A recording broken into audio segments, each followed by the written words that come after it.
Good afternoon, everybody. I'm calling the June 17th workshop of the Murrieta City Council to order. Madam City Clerk, please call roll.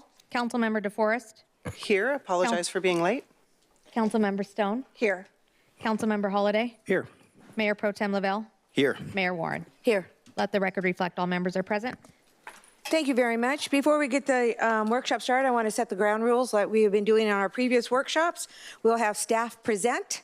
Then we will bring it back to council for discussions and questions to staff, at which time we will ask for public comments. And after the person has given their public comments, we will, and they sit back in their seats, we will address those comments or questions at that time per person that comes up and speaks instead of waiting to the end. So that way staff has a chance to answer questions immediately. Okay, and then we'll bring it back to council for further discussions and direction. That being said, please present. Thank you, Madam Mayor, and good afternoon, council members. So before we kick off the main presentation, I just wanted to give you an overview just to kind of catch us up and get everybody on the same page. So if you recall, the city's general plan has had references to the city's hillside resources since the initial general plan in the 90s. So fast forward to 2020, the references to those hillside resources still exist today. So in terms of a history of the ordinance, right around the time the city adopted the first general plan, a few years later, the city also adopted its first hillside regulations. I think as we look back and kind of reflect on the ordinance and whether or not it was successful, in our review, it's pretty clear there were some inconsistencies, there was misalignment, there were conflicting sections, and so in 2022, staff got direction to clean those up. The inconsistencies, a big issue was kind of the lack of an official hillside overlay map. And so we were directed to try to clean that up and eliminate those inconsistencies as much as possible. So the basis for what we've brought back, we've had the assistance of a consultant. You may remember the detailed maps that we went through with council members at various times. They were built basically using the most current technology, which is a geographic information system, or GIS, which does very high level detailed calculations to try to determine slope. And Chris will present all this information when he gets into his part of the presentation. There's also been a thorough review of the regulations by staff. I think everybody sitting up here has worked for a jurisdiction at one time or another that had hillside regulations. We've gone through the development advisory group. We've had public outreach. Obviously, we've had workshops with the council. And we've also run this through the planning commission. So unfortunately, because of the time lag between the last time that we presented this information and today, we're basically treating this as a reboot. Chris is going to walk us through the changes that are being recommended by staff. It also incorporates the feedback that we've gotten for the last couple of years. So, and we want this to be an interactive workshop. We have about 2 hours to go through this process with you.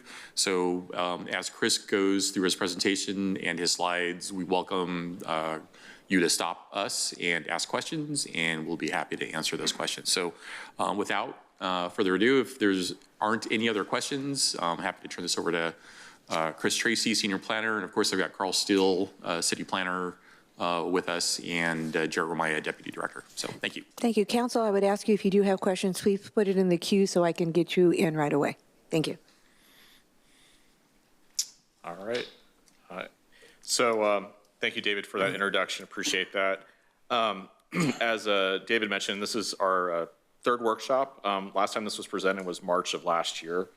And kind of why are we proposing these modifications? Well, staff has discovered inconsistent standards with the development code sections, and this has challenged our interpretation of project review.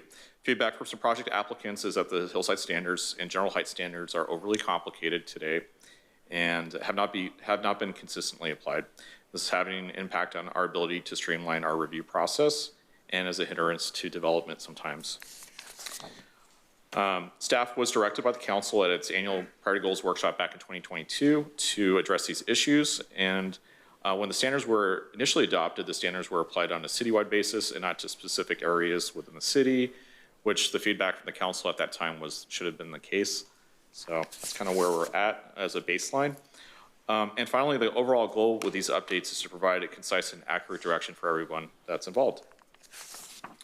On your screen here, with the proposed updates, is the hillside overlay map. I'll refer to this a couple times throughout this presentation, but in context, the goal here is to have this codified within our online code, so anyone can go to it and locate it, and use it as a tool to see how it applies to the property. So the first section here will be the response to comments from the last workshop from last year. The first public comment was having an alternative to GIS for determining slopes. Staff is in agreement with this approach due to concerns about accuracy and timeliness sometimes with GIS. Staff is suggesting the use of AutoCAD or a similar industry benchmark CAD-based program as approved by our city engineering department. And there's other programs out there such as SketchUp 3D, Civil 3D, Terra Modeler, and others. At this time, Councilmember Holliday has a question. Sure. Could you also state the goals of the ordinance in general? The goals of the ordinance are to, I guess, provide a more accurate baseline for the public and for staff to review projects that are in a hillside area and how the standards apply to their respective site. But to have standards in the first place, the goal is to not have what? Ambiguity between two standards, which is I understand, but why a separate ordinance for hillsides? That's what I'm getting at. We currently have a section in our development code that covers hillside development standards, and that's it hasn't been consistently applied in the past, and that's the kind of goal with this baseline. Let me try again. Can I add on to that? Maybe Yeah, that'll please. answer your question. So, the hillside areas of a city are typically high resource areas. So they've got endangered species, endangered habitat. Obviously, it's the most visible area of a city, higher elevations. You've got special issues like access. Obviously, having development in hillside areas starts to speak to issues about fire hazard mapping. You've got special runoff, issues that don't typically apply in like flat areas of the city. So as we look through the city's code, it dealt with things like aesthetics. So trying to screen development from vistas down below. And those are, I mentioned general plan goals. Those are some of the things that the general plan spoke to back in the 90s and then, got into more detailed requirements through the zoning code ordinance. A significant part of the hillside ordinance dealt with properties with different slopes. So for example, depending on which standard you want to read, there's two conflicting parts in the code. The ordinance says properties under 25 or 20%, don't have to deal with hillside regulations. So anything above that, is subject to the requirements. And so there might be special wall height restrictions. There are prohibitions against grading on areas over 45%, which is really steep. Basically, it's like a 2-to-1 slope, but it's natural. So you have these special development conditions that the hillside ordinance wanted to implement, and also implement general plan goals and objectives, which dealt with things like vistas, I mentioned, aesthetics, and really trying to guide a property owner into how to develop their property in a way that meets general plan goals and also various safety goals. That's just really high level overview. That's what I was looking for. Thank you. Thank you, David. Thank you. We have a question from Mayor Pro Tem Lavelle. Thank you. Kind of to Mr. Holliday's point, can you explain why an ordinance is needed if we had a code that I think Chris had said wasn't regularly applied in all development? So does the ordinance correct the code or replace the code, or is it a completely different set of rules than the code? I would say it's a tune-up So we're trying to eliminate the conflicting areas that we know about. It's trying to make adjustments in areas where they become like best practices. So, the ordinance, I think, was adopted in around 97 or 98. And so, almost 30 years old. And so there have been changes in technology. So like the use of geogrid walls, the fire code has changed, over the years. So, and so like an example of that is using more native or fire resistive, types of plant materials. We've changed some design or recommended changing some design standards to try to make it more user friendly. And so the goal is to, like I had mentioned at my opening, eliminate the inconsistencies, try to make it more user friendly, and just do tune up of things that are not very clear. So. Okay, please continue. Thank you. Sure, no problem. Thank you. So let's see, the next part here was just the second public comment, including moving the geogrid wall section outside of the regular wall section. In terms of moving this outside of the wall section, this type of wall is very similar to that of conventional retaining wall design and functionality as illustrated in these pictures above here. Staff recommends that it should be subject to the same placement and height criteria based on that kind of condition. So that was the response for that comment. The third public comment included looking at retaining walls, the height as being measured from the face of wall rather than from the footing. Staff prefers to measure the wall from the top of the wall footing and not the finished grade, and I'll go into those reasons why. This point is less affected by future site conditions like settling or erosion, and it aligns with industry standards in documentation and also for site inspection sign-offs. It also is, it's easy to verify this during plan checks and for inspections as well, so it's a constant. Whereas if you just have the face, you'll have erosion over time and it's a moving target. The fourth public comment included a 6-foot wall is too restrictive for the maximum height for retaining walls within a hillside area. Staff is concerned that tall walls and visible areas may violate the hillside standards as described under the general plan in terms of blocking views, disrupting the natural landscape, and appearing visually intrusive, especially if they're large monolithic features. In residential areas, it can seem out of place and a little bit unbalanced as in these pictures above here. The fifth public comment included we've had inconsistent application of the hillside criteria since implementation in 1997. And we've kind of touched on that at the introduction part of this presentation today. I won't go into too much, but there's been confusion on when it applies and when it does not. The lack of a hillside map and unclear guidelines have added to this issue over time.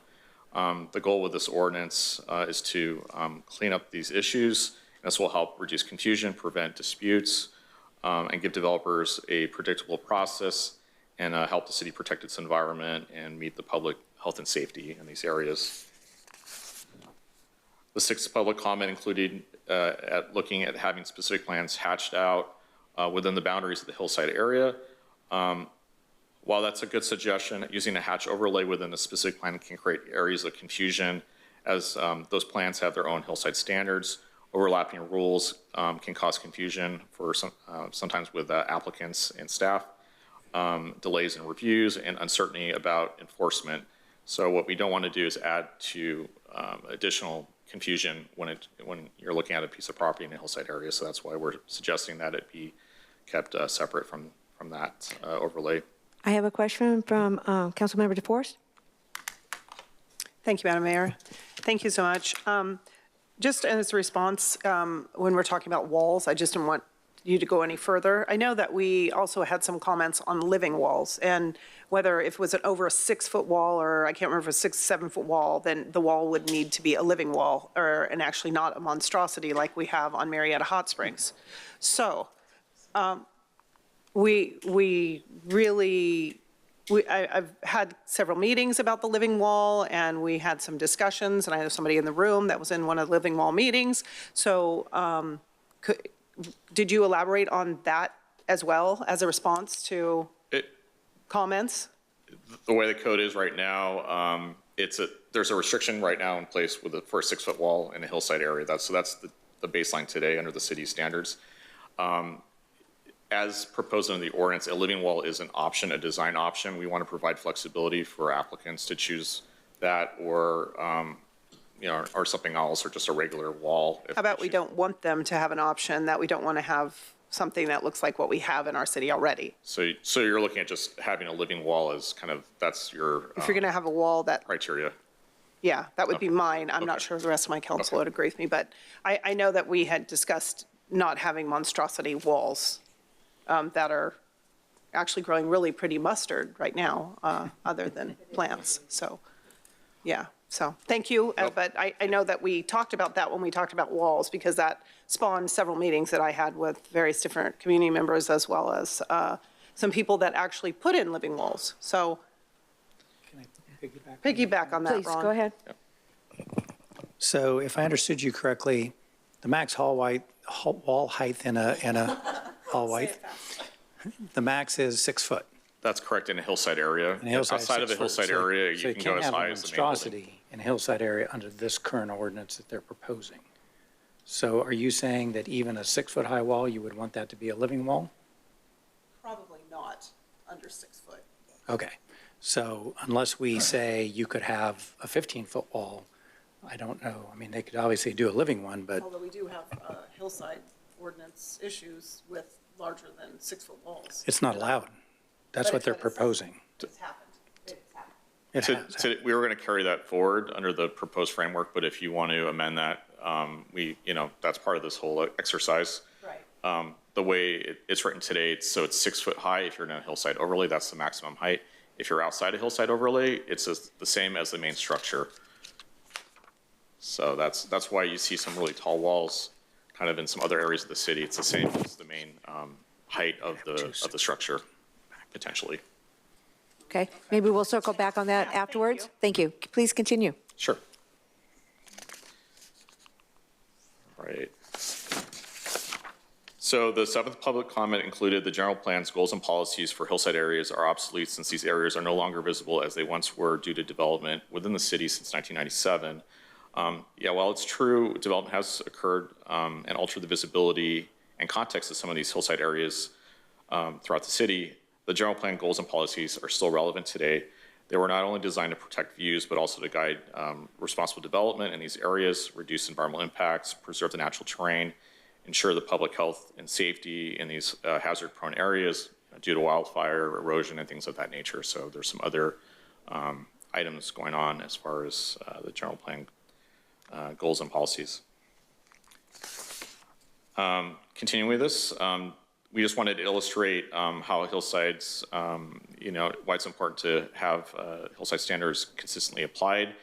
On your screen here are mass grading, over-excavation, and very visible retaining walls, and these are other areas of the Western Inland Empire. The left image is earlier in the development of this project. This is an example of a mass grading condition that doesn't blend in well with the hillside with hard edge lines. The right edge is later in the development of this project. This is the Elber Hill Ranch project in Lake Elsinore. On your screen here is just another illustration of over-X and retaining walls that don't blend into a hillside with hard edge lines. So the left side is the pre-development condition and the right side's the post-development. There's probably a 30 to 40 foot high geograde wall over it, on the post-development condition there. So without any plants or anything like that.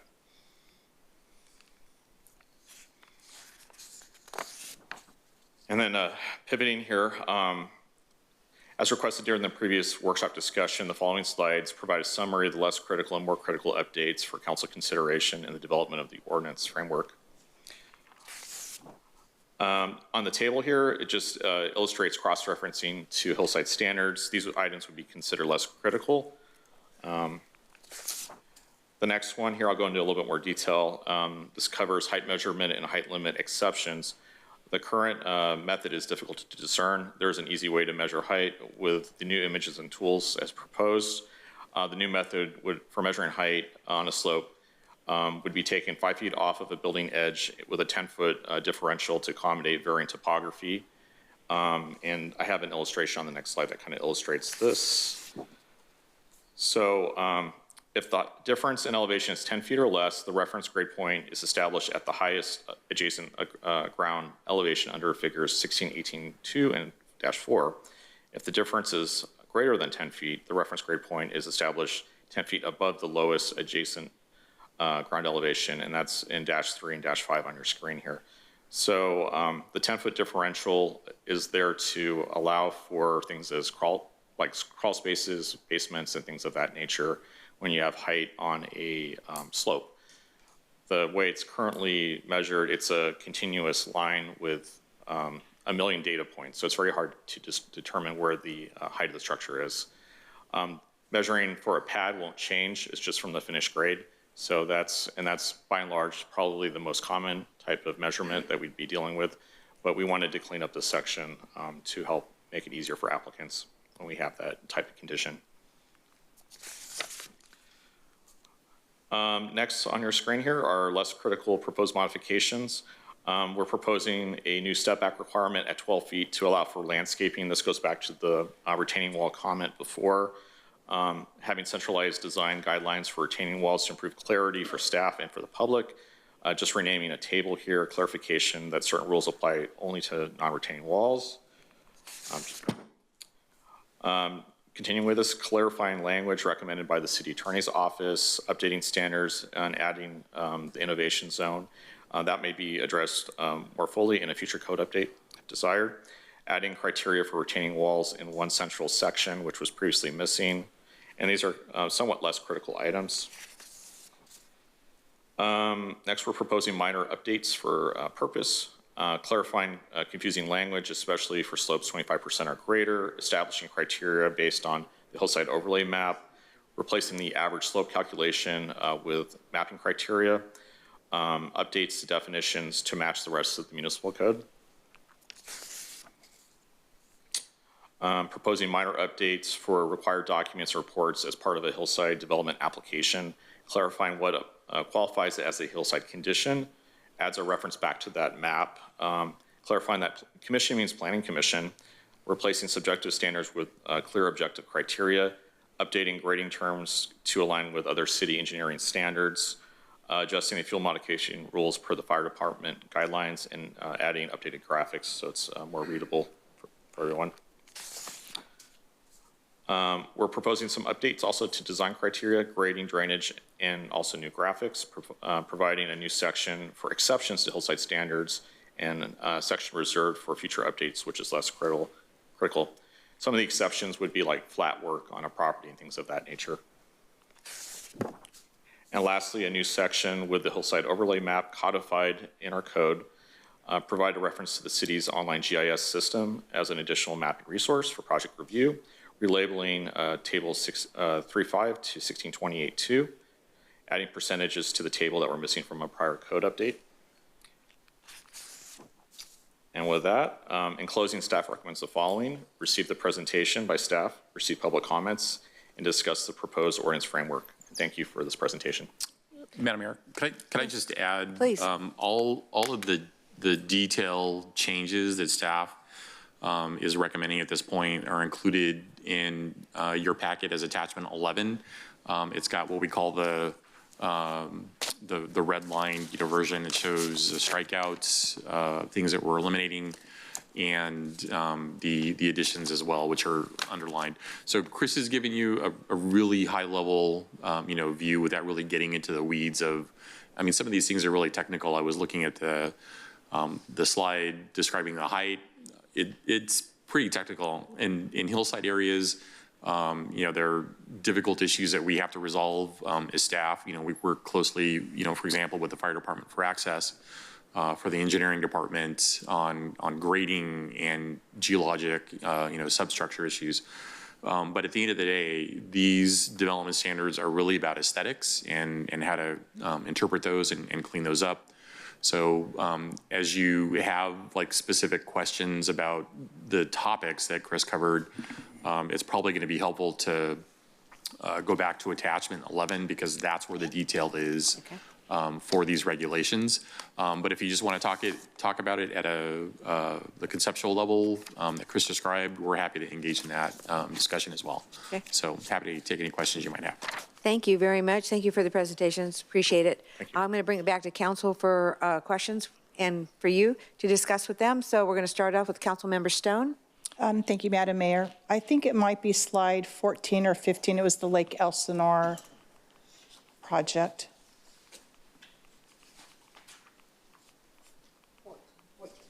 Thank you.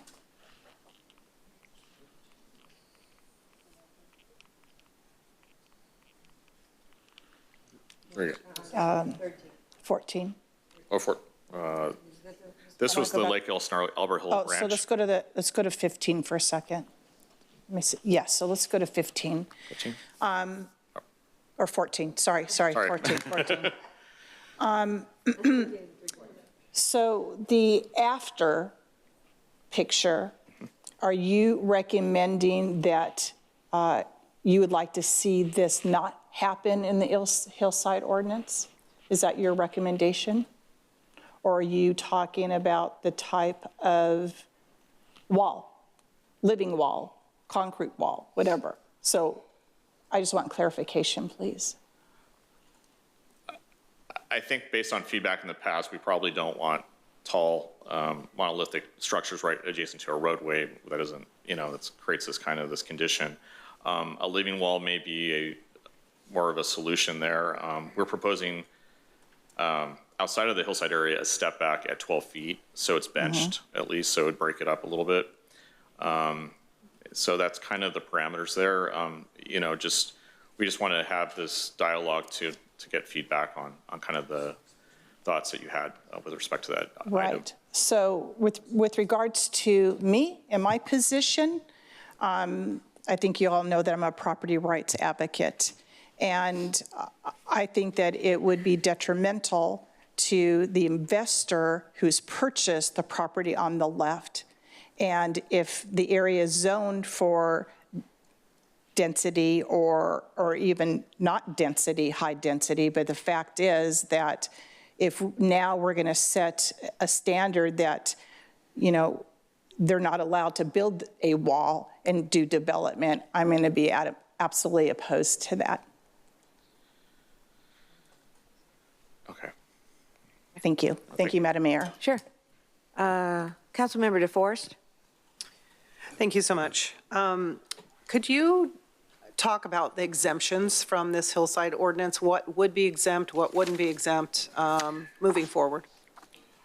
Things like flat work or, if you have a custom home, you want to do, maybe like a fish pond or something like that, or a spa or pool or something, probably would fall under the exemption if it was previously disturbed, kind of to make the function of the property work for a homeowner. That's kind of what I would think would be something that wouldn't require a grading permit. What about something that has a specific plan over the top of it? How does that now, if we come through and change this, if there's a project that already has a specific plan overlay, how is that going to affect that project? Well, a specific plan will have its own hillside development standards. So those are, it's a chapter within the specific plan. When it goes through the initial process, it's like customized zoning for that area. And it does have to meet the city's general plan goals and policies with respect to hillside standards. So there would be an analysis done when the specific plan is implemented. So that would continue moving forward. If someone has a property in a hillside, in a specific plan that's got a hillside condition, then you would go to that chapter within the specific plan, and that would be kind of the parameters of the scope. So those specific plans would not change? No, it's like the zoning code. It lives, as a ongoing thing. Right, forever. So just to help a little bit with that, Councilmember, so for example, if we take like the Greer Ranch specific plan area, there's hundreds of existing developed lots. What we do here is not really changing the condition for those lots. Those lots were mass graded. They exist as they are, so those people can build a pool in their backyard. They can build a spa in their backyard. What we do here won't change that. They have their existing mass graded lots, right? So we'd be talking about future development that might do their own future specific plan. That's a different case. But in the existing ones, they have their own standards. Thank you for that clarification. Yeah, okay, go ahead. Sorry to jump ahead of you, Ron. Mine's on that exact topic. Just to be clear, if the Greer Ranch or anything that's going to go in this new map is put in this new map, it's not going to trigger anything else? We're doing actually a carve out of those areas from the map, so they are their own areas of the city that have their own criteria. Why put them in the map then? Well, we're actually going to carve those out. I'll go back to the map here and I can kind of explain. Let's see here. This may, I apologize. I think this is an older version of that. Let me, I think I have a backup slide here. The intent is to take it out.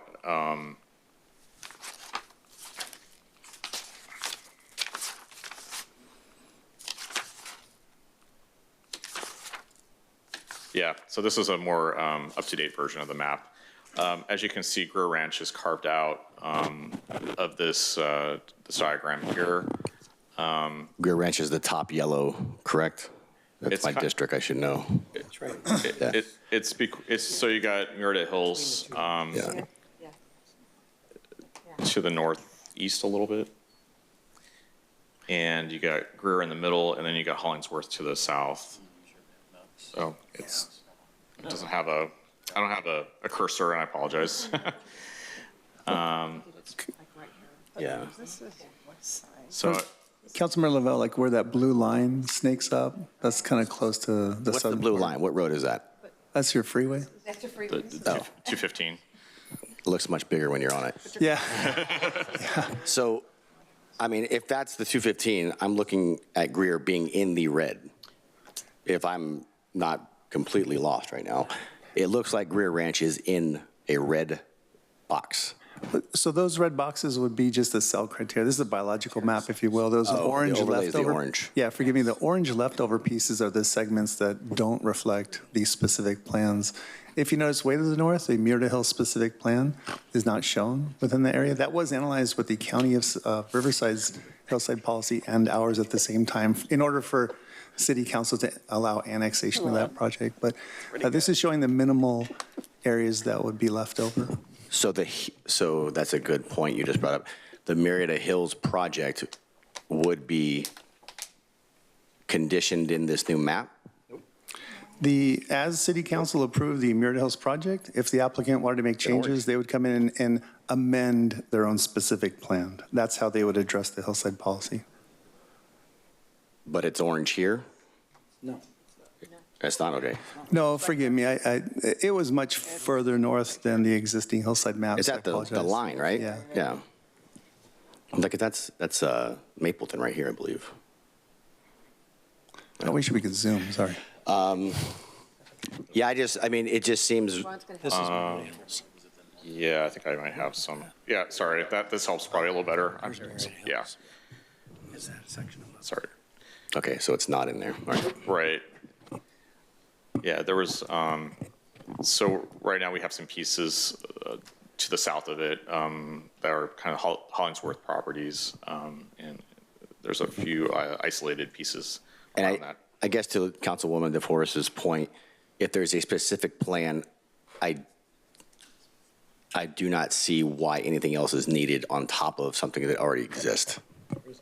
And there, yeah, no, just for clarity, I'm doing a Mr. Holiday, just saying it again.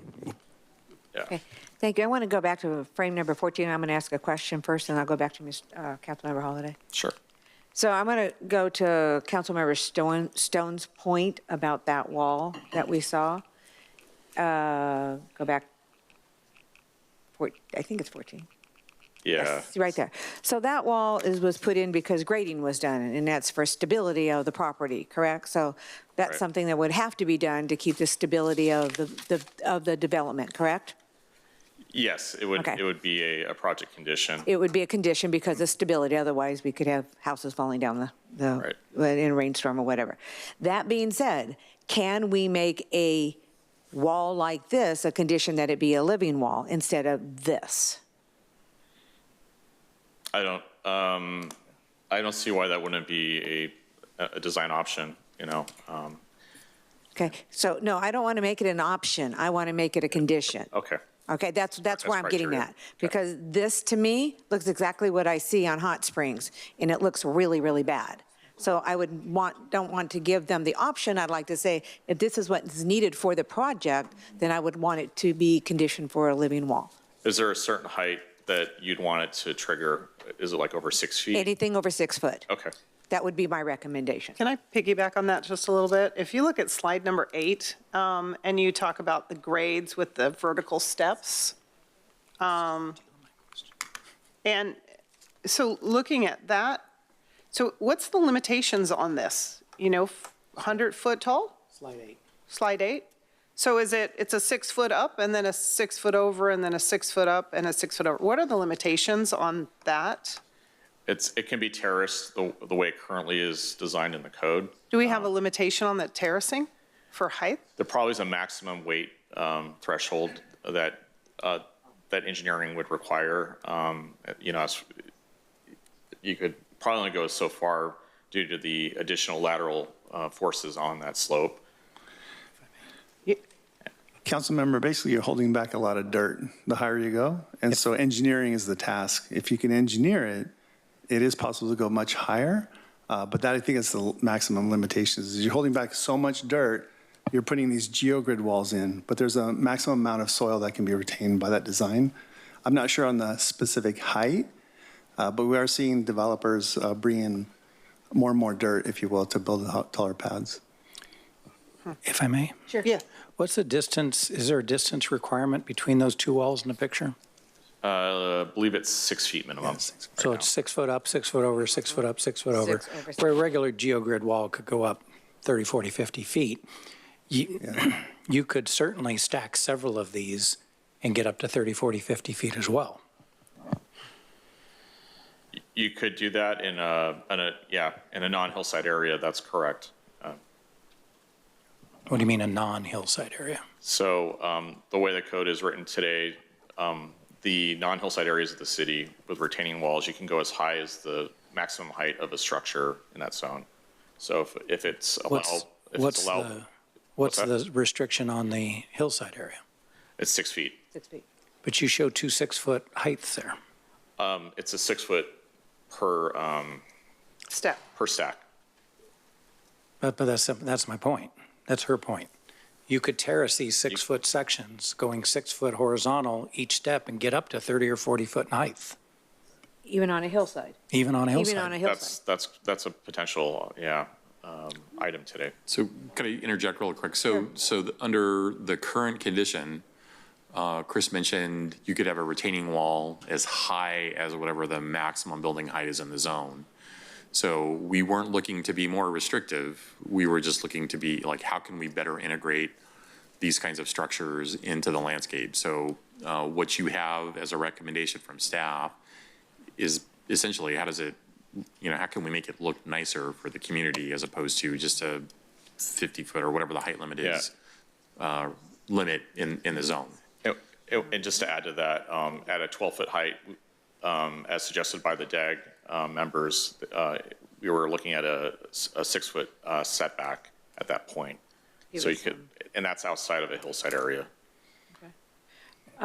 Councilmember Holliday, do you want to continue or next up in the queue? Are you done? Yeah, I'll be done. I'd like to listen to Okay, comments from. no problem. We'll get to comments in just a minute, I promise. Thank you. Okay, go ahead, Councilmember Holliday. Do we know offhand what the maximum height would be in a rural residential zone? I think I have I believe 35 feet, but I'll double check. Okay. Yeah, it's 35. Because I would be inclined to agree with the mayor and Councilmember Stone that if we're going to have, I mean, if you do one 6-foot wall, I wouldn't think requiring it to be a living wall would be appropriate. But if you're going to terrace walls, or if we choose to allow a geogrid wall, then I think it would be mandatory that it has to be a living wall. Okay. Because that one on Hot Springs obviously would look 10 times better if it was all living versus the monolith it is today. And in council, Planner Jarrett, responsible for that project, I immensely apologize to you and every resident and employee. I would say that the landscaping has not begun. That wall, if you will, as atrocious as it appears today, I agree with you. It is intended to be landscaped. We're going to have landscaping at the base along the sidewalk. It's going to be planted, where you kind of see the mustard right now. Those will be planted. They already have an irrigation system installed, and there will be a 3 to 5 year monitoring program when it's done. And so the applicant Greystar has reached out to us. They're going to implement that sooner than later. We want to work with them on that one. But I do want to let you know that under the waivers and exceptions under affordable housing, they pointed to that as what they asked for. We tried to fight it in writing. We lost that ability, but we did require that they at a minimum plant that wall. And so I personally will be out there with the applicant, making sure that the landscape architects do a great job, because we spent months and months going back and forth on that. And I do want to let you know that that's a big deal. I stare at that wall every day when I drive into work, and I stare at it every day I leave.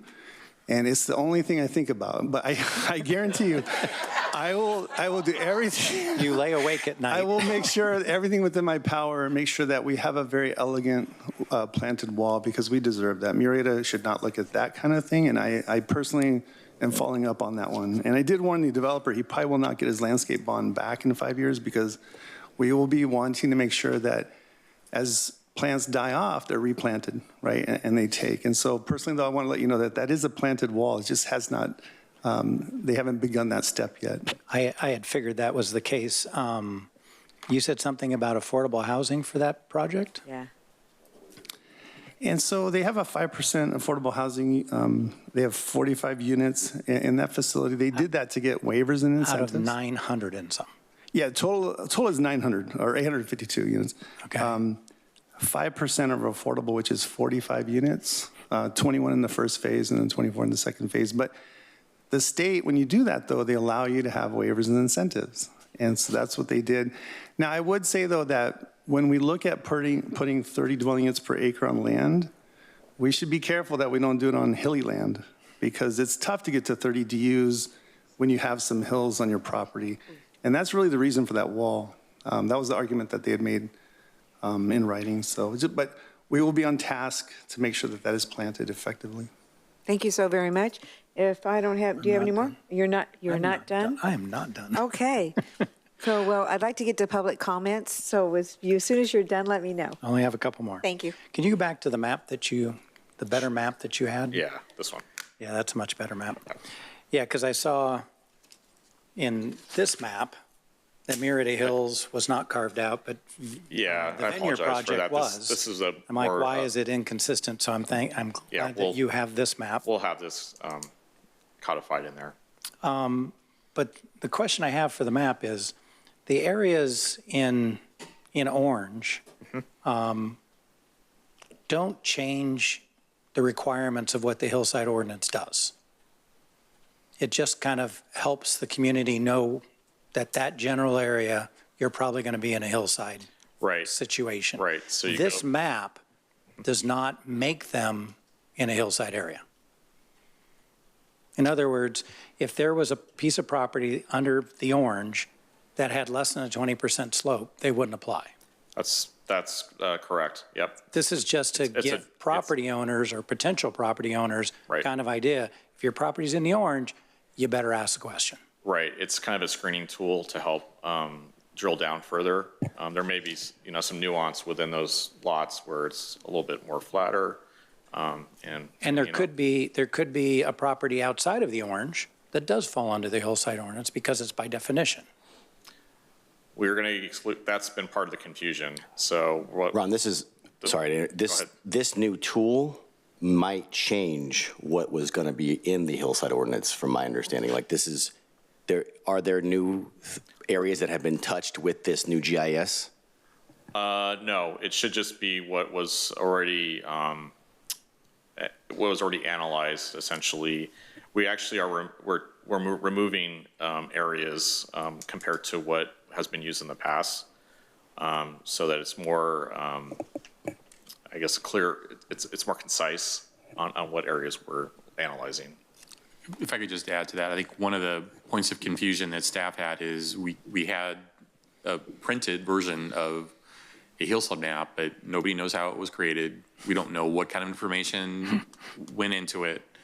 And so the consultant that we retained to help us with this process, ran an analysis using, I mentioned our GIS system. And so one of the questions I think we got from you, Councilmember Holliday, in the last workshop was, well, how else could somebody determine slope? And using AutoCAD, those other programs that Chris had mentioned, will do that for us. So this at least acts, like Chris mentioned, a screening tool.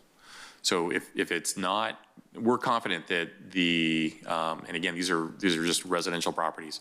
If our GIS analysis didn't pick it up, we're not going to worry about it.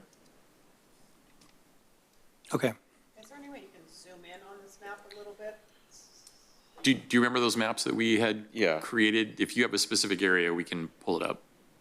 What area you want to see? The west side? West side? Yeah, I think I might have some. That's Bear Creek. This is the west side. I can see your house from here. Yeah, so the color coding here is, so we have developed and undeveloped parcels. So we just have a few that are undeveloped that are in that overlay. So we were kind of looking at potentially what could be the scope with future development activity. A lot of the parcels on the west side have, rural residential types of uses right now, such as farms and ag uses. The one thing I would want to add, and it's come up, I think, in the comments, when property develops, it doesn't get removed from the zoning code, so the zoning code still applies. I think some of the carve-outs that Chris mentioned, will help. If you've got a flat graded pad and you're going to be adding a pool or patio and flat work, those aren't items that we're going to be interested in. It's going to be like retaining walls. Or you're trying to expand your pad to do an addition, anything that alters the landform of the grading or results in grading is something that the hillside regulations are going to apply. The one thing that might get where we'd have to dive into a little more is there's natural slopes and then there's manufactured slopes or areas that have already been graded. We may need to do a carve out for areas that have already been graded. But we'll see. I think the landscaping requirements, the wall height requirements, they should still apply in these areas. The purpose of this map is just to show you the parcels that are still undeveloped within the specific areas of the city. Thank you. Mr. Holliday, are we? I got two more. Okay. In workshop 1 and workshop 2, I spoke about having differing conditions for developed versus undeveloped land. I don't see that in here. That's one of those things we're going to kind of continue that discussion. I think David just kind of touched on that with the natural versus not natural conditions that are present at a location or not. If there's some specific criteria we want to waive for a developed condition, I think it's part of that discussion today. Okay, and then my last question is, in the previous one, I read through the ordinance, 90% of it. Are we still proposing screening, vegetation screening for buildings on a ridge? Yes, I did check with our fire official. It is, with the new fire maps too, that was something that was a concern. There is some options there. You could use like succulents are a planting option and still, as a potential option. It just has to be further back from the building. But landscape materials could potentially still be used as a screening method in But those if situations. but if it increases a further setback, there are ridges that may not be able to be developed at all then. Existing, I'm talking about existing developed land. Yeah, I mean, there's already setback criteria that's in there today. We weren't proposing to amend that. We are proposing to remove the map, but I think it's going to be more on a case-by-case basis in the evaluation. Yeah, I saw that you removed the ridgeline map, which is probably smart. All right, that's all the questions I have. Thank you. Thank you very much. At this time, we're going to open up for public comment, but at first, Madam City Clerk, do we have any public correspondence? Thanks. Seeing none. Okay. I want to open up to public comment. Madam City Clerk. Mary Ludke.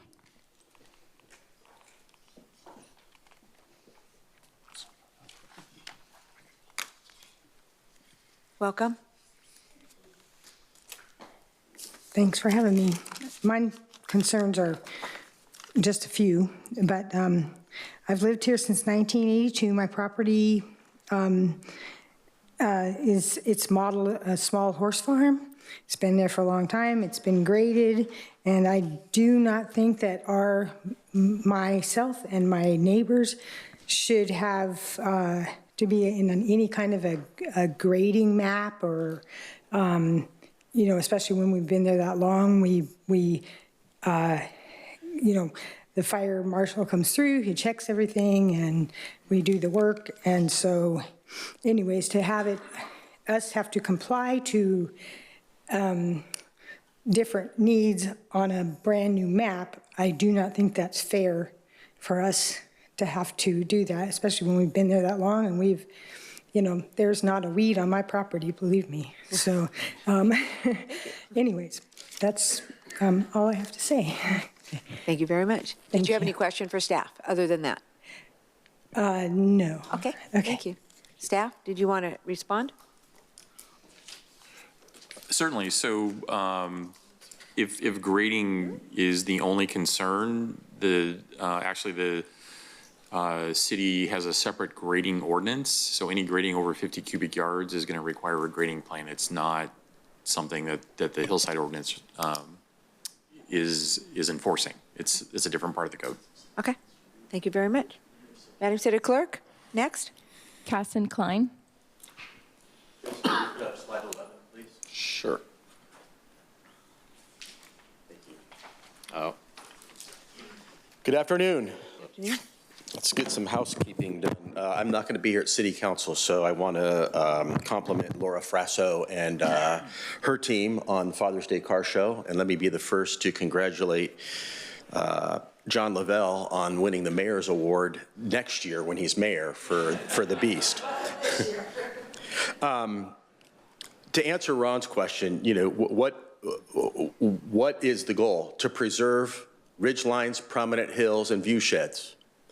I couldn't have said it any better than what staff says here in the on this slide, because we have specific plans that we're relying on staff to apply a hillside ordinance that, in staff's own words and over the history of the city, has been inconsistently applied. We can look at the Holiday Inn Express that should have been built, should have been by the current standard. I haven't looked into Greystar specifically, but being that it's just a little further south and knowing how high it is above the freeway, which is one of the standards of the current hillside ordinance, that shouldn't have been built. Staff has talked about carve-outs and exemptions and these things. We're going to get right back to where we are today. And how did we get here today? It was 5 or 6 years ago, my client came in, was approved at Planning Commission, and was appealed for their project, for their parcel on the corner of Nutmeg and Jackson. And it was subject to an indefensible hillside ordinance. I appreciate your drilling down on the micro issues of walls and screening and those things, but how are we going to protect the specific plan on the west side? I'm not going to name the name of it, But how are we going to protect that? Do we want to be what's going on in Temecula, to the south of Temecula? I'll remind those that were here and educate those that weren't here. But the reason why Murrieta incorporated was so that we weren't annexed by Temecula. So while staff has done a wonderful job, and I'm sure it wasn't fun for Christopher and staff, we're not where we need to be. This is still so convoluted, and we haven't addressed specific plans. You've brought up Murrieta Hills. Murrieta Hills is going to be carved up. We're not preserving those hills. So are we achieving the goal? How can we achieve the goal of protecting prominent ridge lines, hilltops, and view sheds? This plan doesn't even do that as far as I can tell. And so that in and of itself creates issues. And that's no criticism of staff. Staff is working with what they have to work with and what the direction they were giving by the Planning Commission and by you folks. And so I would just, my biggest point is we cannot ignore specific plans. We have to bring them in. If that means that there needs to be a specific plan amendment, then let's get it done. Let's take more time. We've been working on this for what, 3 or 4 years now? Let's get it done all at once so we get it done right. Let's not piecemeal it. Thank you.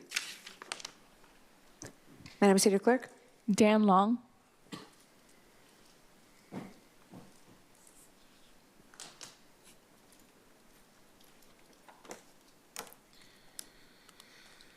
Good evening, City Council and staff. It was a fantastic presentation. I've been involved in this process for the last several years, going back 3 or 4 years. We met at quite a few workshops at the school, and it's nice to see where this is coming, but I would have to agree with Casson on that last point. I really still don't believe this actually resolves the problem or the issue at hand. You want to look at the building height? Check, we fixed that. I think we can figure out how to measure the height of a building. Retaining walls, landscaping, buffering, I think those are all great ideas, but is that really protecting our ridge lines and our hilltops? I don't know. My gut is probably not.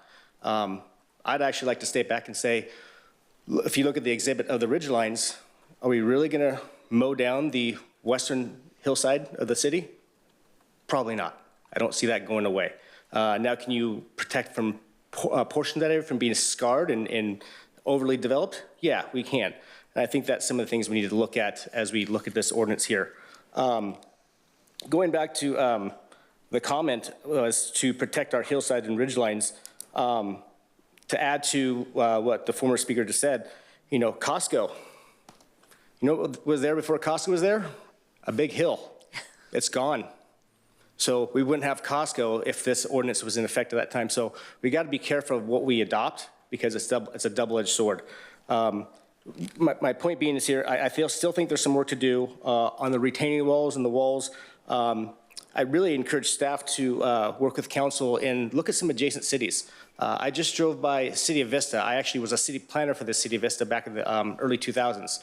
They have a project on Vista Way. It has just exactly what you had, wall, setback, wall, setback, wall, setback. Some beautiful homes, beautifully landscaped. It's green. It looks fantastic.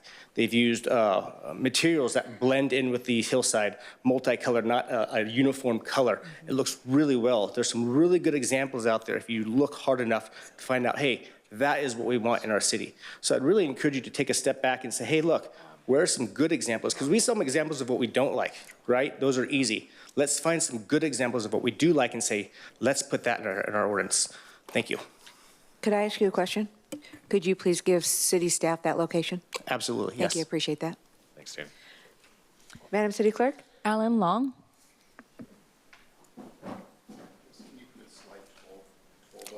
Slide 12. Okay.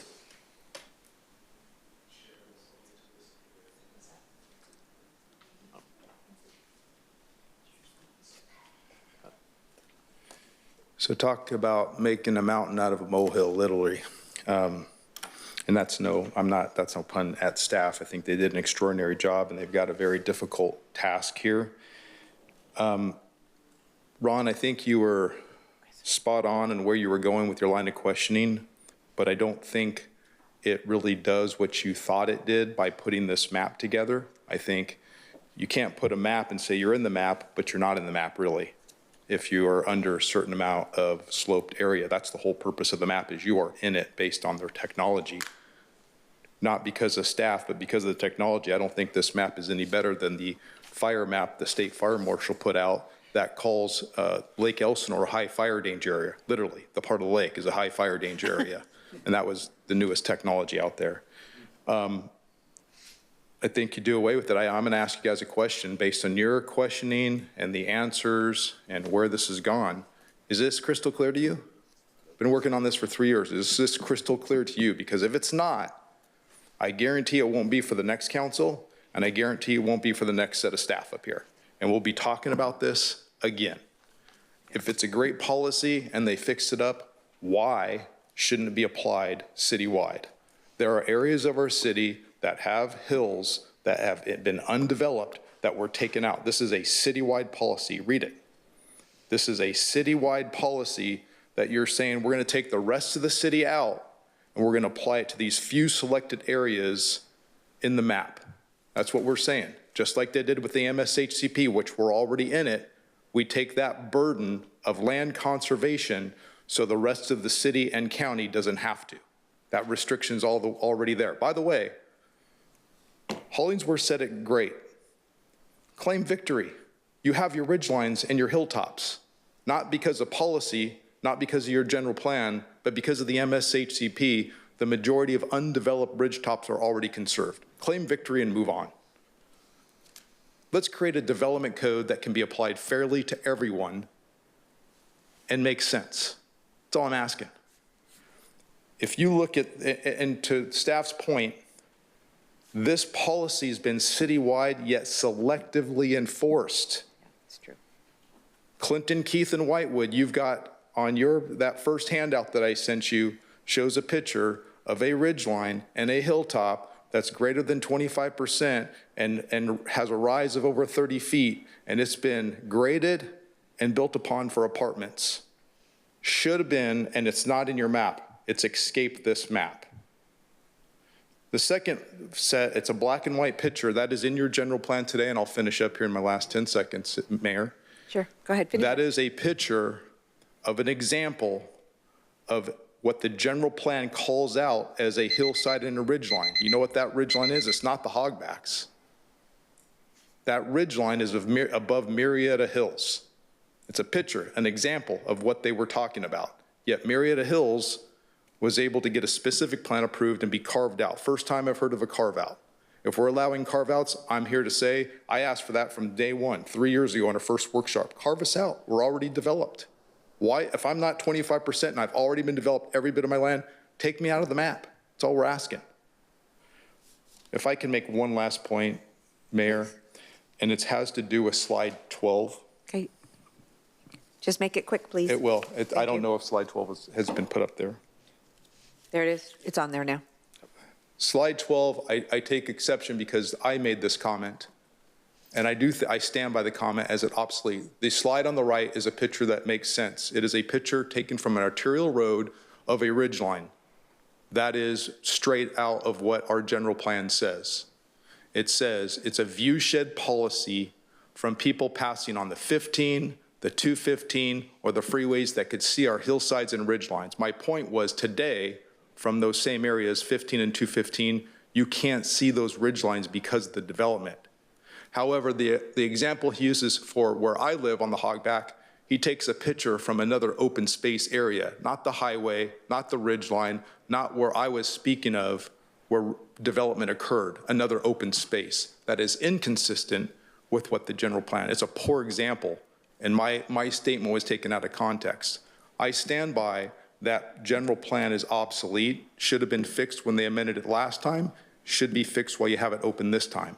Because we've developed along those corridors and you've blocked the view shed policy that exists. Thank you. Thank you very much. Madam City Clerk? Sherry Monroe.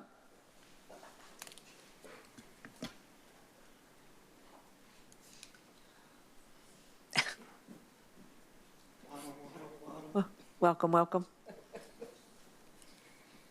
Hey there. God, this is a lot, isn't it? I'm glad we're bringing this back. If I could ask one thing, just judging from what I'm hearing today, from you, from staff, from audience, that we bring this back to DAG maybe not just one more time, but maybe twice, with specific experts on a lot of these areas that might be able to help tighten this up for you guys, because I agree it needs to be significantly tighter. For memory, because it's been probably a year since we talked about it, Ms. Lisa, on the geogrids in living walls, they're an absolutely beautiful, great concept. There are situations where they can't be applicable because they rely on grids, and you cannot put structures over the top of them. So it depends on the direction, you know, that the grids are facing, or whether it's possible or not. It's a design issue, and I just wanted to make sure that we were aware of that. We all love those walls, and be aware that it does sometimes take a couple months, long months to grow in. Setbacks, there was previously a setback in the hillside ordinance that was added, that the building setback had to be from the top of the wall versus the property line. And when we're using staggered walls and they're set back 6 feet apart for 15 feet a wall, that's 18 feet. And then structurally, a minimum of 5 feet at the top of that for loading purposes, as somebody mentioned. So you're already exceeding the setback from the property line. I'd like to see that as an equal to or great, whichever is greater, either the setback from the property line or the structural setback from the wall. We never talked about anything vertical. As I'm driving down Los Alamos Road, the new apartment complex, I forget the name of it, sidewalk, and then you have a wrought iron, and then, you know, probably 10 feet down. It's visually, you don't see it. Do we have any objection to a retaining wall that's vertical down versus vertical up if you can't see it? We haven't talked about it. It's not covered anywhere. That was pretty much it. I also would love to see you guys give us an example of what you want to see. What's your idea of a perfect wall, a perfect retaining? We can't get away from it here because of the topography. So I'd love to see your ideas. I know Lisa and I have talked about it, planted. If you can't plan them, if it can't be gridded, what are our options? Show me what you want. Okay? Thank you. Thanks, guys. Appreciate it. Thank you. Staff, I was going to ask you to, I didn't ask you to answer Mr. Long's questions or Ms. Monroe, so if you could do both of those, that'd be great. Thank you. One of the issues that we discussed internally as we consider the comments that were made by the public is, you know, we staff have a concern that if we amend the general plan to remove ridge lines and those types of hillside assets, it's going to put us in a different category of environmental review. And so we're concerned that at this point, if we remove that kind of language, we'd have to determine like what is the level of significance of removing policies that deal with hillside and ridgeline view preservation. Wouldn't you have to go back to CEQA on that? We'd have to look at it. I mean, we've just kind of talked about it at a very high level. Right now, I think we've positioned the development standard modifications to come under, do we use an exemption? We used a consistency analysis with the general plan, EIR. So we determined that the changes that we are proposing are consistent with the general plan. So if we make changes that get away from being consistent with the general plan, we're going to have to sit down and figure out what's the right path to move forward and where those changes begin to affect the general plan. Go ahead. May I? Yes. To that comment, I think Mr. Klein had stated, why not just take the general plan as it is and make it more consistent, enforce it more consistently across the future projects that have not been developed or touched? Like, could you not take the tool you have right now and just babysit it a little harder when we're approving or reviewing projects? Not with some of the inconsistencies that we have. And if in Chris's presentation, like he identified things as being like low, medium, high priority.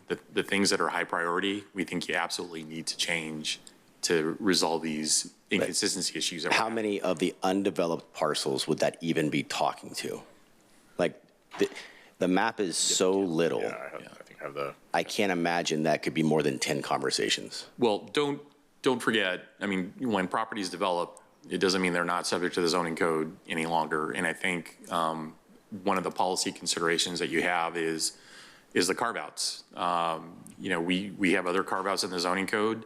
If you want to exempt, you know, for example, you know, grading under, you know, a certain amount, we'd have to come back and like do some studies for you and figure out, you know, where's a reasonable number where if somebody wants to do grading, if somebody wants to like do a room addition or, you know, maybe even a home under a certain square footage.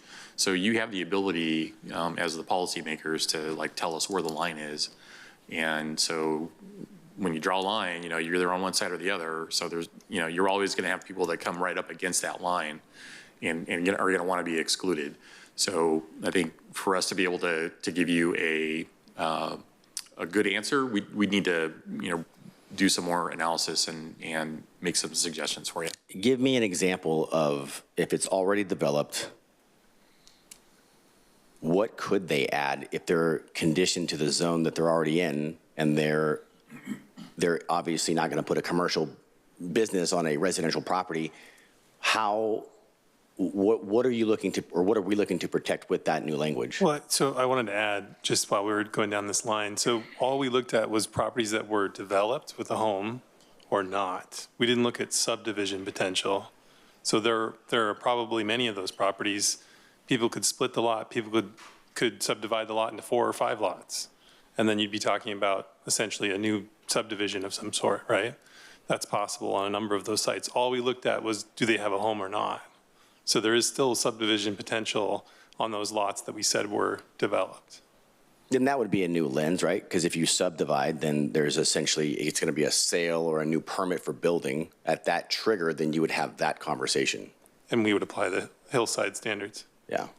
Yeah, so maybe you know, like a smaller example of the question you're asking is, if somebody's got a developed property on a hillside and they want to, you know, build a new garage and it requires some grading. So right now there's a development plan that's required to do that. And if we exempt, you know, somebody from that type of development, it means, you know, changes in how we look at retaining walls and areas that, you know, should or shouldn't be graded. For example, there's a prohibition on grading on slopes over 45%, which are pretty steep. So if you create these carve-outs, then, you know, you're allowing what I would probably consider like minor modifications to properties. But you don't, I mean, in my experience, you know, you don't want like the entire property to, you know, go through those kinds of changes because they create other problems for neighboring residents, like erosion, and sometimes there's an aesthetic issue that is going to come up because of the height of the retaining walls that are needed to, like, you know, support the grading for the garage. So like I said, we need to come back and I think give you some examples covering like small to big and where you might consider the line for, you know, creating carve-outs if that's what you want to do. Yeah, I think defining some of those exemptions and exclusions would be really nice to see. But also, I don't want to, you know, take 20 steps backwards either. So. Yeah, I can speak to that a little bit too. So right now, as in the draft language, some of the carve-outs include requires the removal of no more than 50 cubic yards of soil, so not requiring a grading permit, does not require the use of retaining walls, meets the criteria as described in the residential accessory use section. So that's like your garages, your detached garages, detached pool room, stuff like that. And then, you know, just flat work and things of that nature. Okay, but if you were to add, let's say that I lived on the hillside and I wanted the view as of my front of my, or the back of my house, but is actually the front of the house, okay? Just flipped it around. And I want to put in an infinity pool. Okay, that's going to require some type of retaining wall. It has to, because of the water load and everything you're doing there, right? So that then becomes an issue if we don't have that, something to specifically address that issue. We don't. Am I correct? Well, yeah, and I think in that scenario, it would, you're probably looking at a grading permit because it's going to require more than 50 cubic yards of soil and slope stabilization and things of that nature. Okay. So I think, you know, that's probably where the analysis really needs to be at, you know, as far as, you know, site development review and that sort of thing. I'm going to bring it back to council and ask them what recommendations they have for you in discussions. Mine is going to be, I like the fact that we need to kind of have an idea of what we want. Sure. We don't seem to know what we exactly want. We're kind of all over the map. And Mr. Danny Long mentioned a development that was on. It's not that I want to copy that, but I would love to see that. I would love to see what something like that looks like. And if those design standards are something that we are interested in, I think that would be something we need to discuss and see. So I would really like to see us, and if that means we take a field trip, we take a field trip. I don't mind going out, or you go out and take pictures. I do believe that one of the reasons many people move to this city is the topography that we get to enjoy. And my late husband, as I took him back and forth to chemo, he mentioned that every time we went back and forth on the freeway, I love the topography, I love coming home. And I don't want anybody to lose that, because our ridge lines, our hilltops are special. And I don't want to see them carved out into little houses and apartments and stuff without regulations. And I think we need to do something citywide, but also be very careful of how we apply this. So I still think we have some work to do, and you know, and I think some more examples need to be brought back to us. That's my comments. And I'm going to move down to Mr. Holliday. Thank you, Madam Mayor. Piggybacking on a couple of comments from the speakers, this ordinance doesn't address view shed, does it? No, we don't. That's elsewhere in the general Right. plan. And I can speak to that a little bit. So previously, I was working at a coastal city, and we had view sheds that were in a coastal, you know, area. So there would be, it was very specifically defined. You could only have roof lines at 45-degree angles and things of that nature. So it's a very defined type of situation. Whereas in general, as written today, it's more generalized. And Mr. Klein is correct that there are things that were built that violate that view shed that's requirements in our general plan, correct? Well, I would say that when projects go through environmental review, there is a section that deals with aesthetics. And so whichever body is approving the project and is looking at that section has to determine if, you know, the project met that standard, and if, or maintained view sheds, for example, and if it didn't, well, what could be the mitigation measures? So there's a process under our entitlement reviews that projects go through, and the hearing bodies are the ones that determine whether or not something is consistent along with staff's recommendation. Because if we allow the property adjacent to the freeways to have another dozen hotels built, there's not going to be any view from the freeways, as Mr. Long was pointing out. Yeah, the view shed will definitely begin to get more crowded. And it's, you know. It's one way to say it. It's hard to speculate about like what, you know, if could an impact be mitigated? Well, yeah, and just to add on to that, there's also what I like to refer to as the development bubble, right? So you have your commercial zone, and there's a height limit, and there's setbacks, right? And theoretically, that whole bubble could get developed, and that's what the general plan already envisioned since we've incorporated. If those zones haven't changed, and the zone hasn't changed, right? So that's built in. What's the max height in innovation? 150, I think. 150 feet? Uh-huh. That's 15 stories? Correct. That's going to blot out any view of anything. Yeah, I definitely think we need to look at that piece. I don't think it belongs in this ordinance, but I think it needs to, I mean, you got to look at, you're going to look at hillside ordinances, you got to look at the whole package. And it's all got to fit together. Before I move on to my last thought there, specific plan amendment, Madam City Attorney, you can't impose an amendment on a specific plan, can you? That's in existence, it's been approved? I mean, if there's an approved project already, or just a specific plan for an undeveloped area? Approved project. If there's an approved project, then they would have to consent to it. They have to agree to it. So if we went to Career Ranch or Murrieta Hills or the Vineyard or any of the projects that have yet to be fully developed, and we say we want to apply some different standard to your hillside ordinance inside your specific plan, they would have to agree. They would have to agree, because otherwise they could say it was a takings if it limited their ability to develop. I just wanted to clarify that. I thought that was the case. Thank you. One more, my Okay. final thought. So it's very challenging. I know what you guys are trying to do. I know how much you've worked on this. And you know, it's like trying to put a balloon in a box.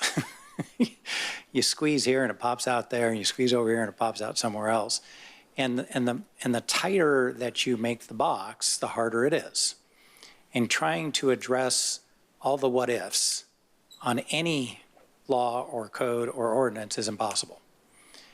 And so one of the things I would like to get some feedback on, not necessarily today, is we create the framework for what we want that may be somewhat more restrictive, that would need to be on a particular project. Because if we could apply the rules, say, well, here's a project, what's allowed, someone brings forward and they have this 15-foot living wall, and they've got an infinity pool, and they've got all this stuff, and we look at it, man, that's gorgeous, that'll look great, it doesn't affect the view shed, it doesn't affect what we're seeing up there, and we would say, yeah, we would agree with that. How do you make that into a code? Is nearly impossible. So potentially, you have the code that lists all these parameters, but then you have an appeal process to either come to Planning Commission or City Council that allows project by project discretion. The only thing I would say to that is we have to be careful with housing law because we have to be more objective in nature than we used to be, where, we have to have, so with a Senate Bill 330 project, for example, if it's a small subdivision, it might use that process, and it has, all the rules have to be kind of established at the forefront. So we kind of have, unfortunately, the state has tied our hands a little bit in that regard. I just want to mention that, and I know Carl has kind of got that background too, and maybe we could, especially when it comes to residential projects. Yeah, I guess part of where you might be going, Councilmember Holiday, would be like some kind of hillside objective standards, I guess. But not, I would say having the appeal process, I think, yeah, staff would agree, would probably not be a good idea. It'd probably be better just to have objective standards that we say this is what we want to see. There's probably a cost and a time to us to cook up something like that, because that's a bit more than what we have here. Okay, thank you. Thank you, Mr. Holiday. Councilmember Stone. Thank you, Madam Mayor. First, thank you so much for a great presentation. I know that hopefully we'll keep moving the needle forward. Casson had some great points, and Danny, as somebody that is very visual, I agree with you. I like when Scott Agajani and I take field trips to go look at businesses outside of Murrieta, get some ideas of what we want for our community. And we went to San Juan Capistrano several years ago to look at that project, which was amazing as well. So I agree with you. I think doing a field trip would be very, very beneficial for our community to see what other cities and counties are doing in their respective areas. Listen, if there's something fantastic, I have no problem copying another city on something that is successful. Regards to what Mr. Allen had said, with regards to the ridge tops that are already in the MSCHP, they are protected.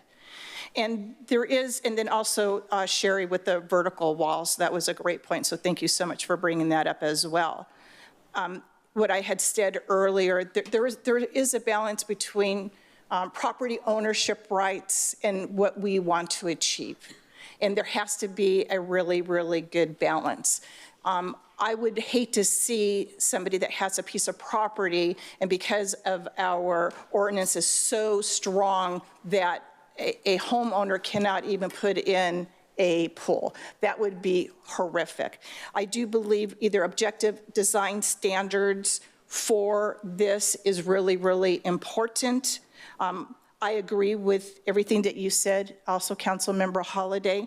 And listen, I moved to Murrieta in 1976, and nothing was here in 1976. A lot of dairy farms and the windmill restaurant. Sherry, yes.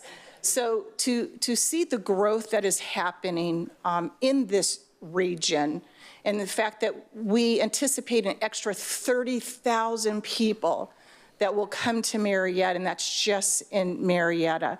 I love the beauty of our region. I love the beauty of our valley. I don't want to see it change. But again, there is a component to those property rights as well. I would hate to take away property rights. So with that said, this is difficult.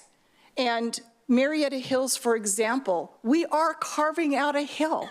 We are carving out a hill. The hotels, the potential hotels that are coming to Murrieta are going to be blocking a lot of the views. And so finding what works is going to be difficult. And you got 5 personalities up here besides the 5 that are in the audience. You got 10 strong voices. But again, yeah.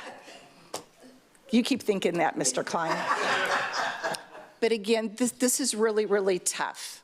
It is. And I'm sorry that we're putting a lot on you, but again, there's a lot to address, and it really is citywide. We have not been consistent. And so moving forward, how do we protect the property rights of the property owners and yet still be effective moving forward with this ordinance? So thank you, Madam Mayor. And again, I just want to thank all the speakers that came out today during the day at 3 o'clock to voice your opinions, because your opinions really, really matter to all of us. And the history that you all have is very, very important. And again, I just really want to say thank you so much to staff. I know this is not easy for you, but hopefully you'll be able to take all this information and let's do a couple field trips. And Scott will treat us to lunch. How about that? Thank you, Madam Mayor. You're welcome. Thank you, Councilmember Stone. Mayor Pro Tem Lavelle. Thank you. Lori counted 5 personalities up here. There's certainly more. Multiple personalities sometimes I see. To my count, I don't know. It depends on the day. A couple things. Thank you for the presentation. I am no more informed or educated or convinced as I was before this meeting, which is fine. To everyone's point, this is very complex. What I'd like to do is, Mr. Long and Mr. Klein's comments specifically, I'd like to invite Mr. Long back up first, and then I want Cass to come back after. But really, the one thing I want to be clear of is why have a map? Why put me in the map if I'm not going to? Why have the map and put me in it if you're not going to apply the map to me? I would like clarity on what type of response, what is the answer for that, and what would you ask that logic to be applied on how to make that make sense to you, I guess. What would be the answer? It's been mentioned multiple times by staff, your line of questioning, and my request, carve us out. If I've been developed, I'm not 25% more. The picture that was shown in that entire hilltop is flat. It's been graded, it's been developed. So again, I take it, that's what I've asked at the beginning, take me out of the map. Now, I'm below, I'm mid-slope, and so are my neighbors. There's probably 14 or 15 homes that wrap around that particular hill. They're all mid-slope homes. They all are a minimum of 2.5 acres, and they all have a slope that goes down to their main road. And all of them have been graded with the exception, I believe, one is still in its natural setting and it's vacant. Take them out of the map. Thank you for clarifying. And to staff, I guess I would agree. I'd like to know a real serious indication of why we're going to put a property in the map if they're going to be exempt. Why even have them in there? Why call them out? Why reference it at all? I'd like to really codify that answer for Mr. Long. And then, Cassidy, if you could come back up. Please. He's Mr. Long, and I'm Cassidy. Yeah. I said, And I'm older. I told him to say please. Are you did say please. Are you older? Am I older than Alan? Yeah. Much older. Wow. But who's older? We're going to get right back on track. Thank you. I just wanted you to have an opportunity. I mean, there's 5 people in the audience, and you and Mr. Long and Sherry, you specifically have a long history of planning and development in this area.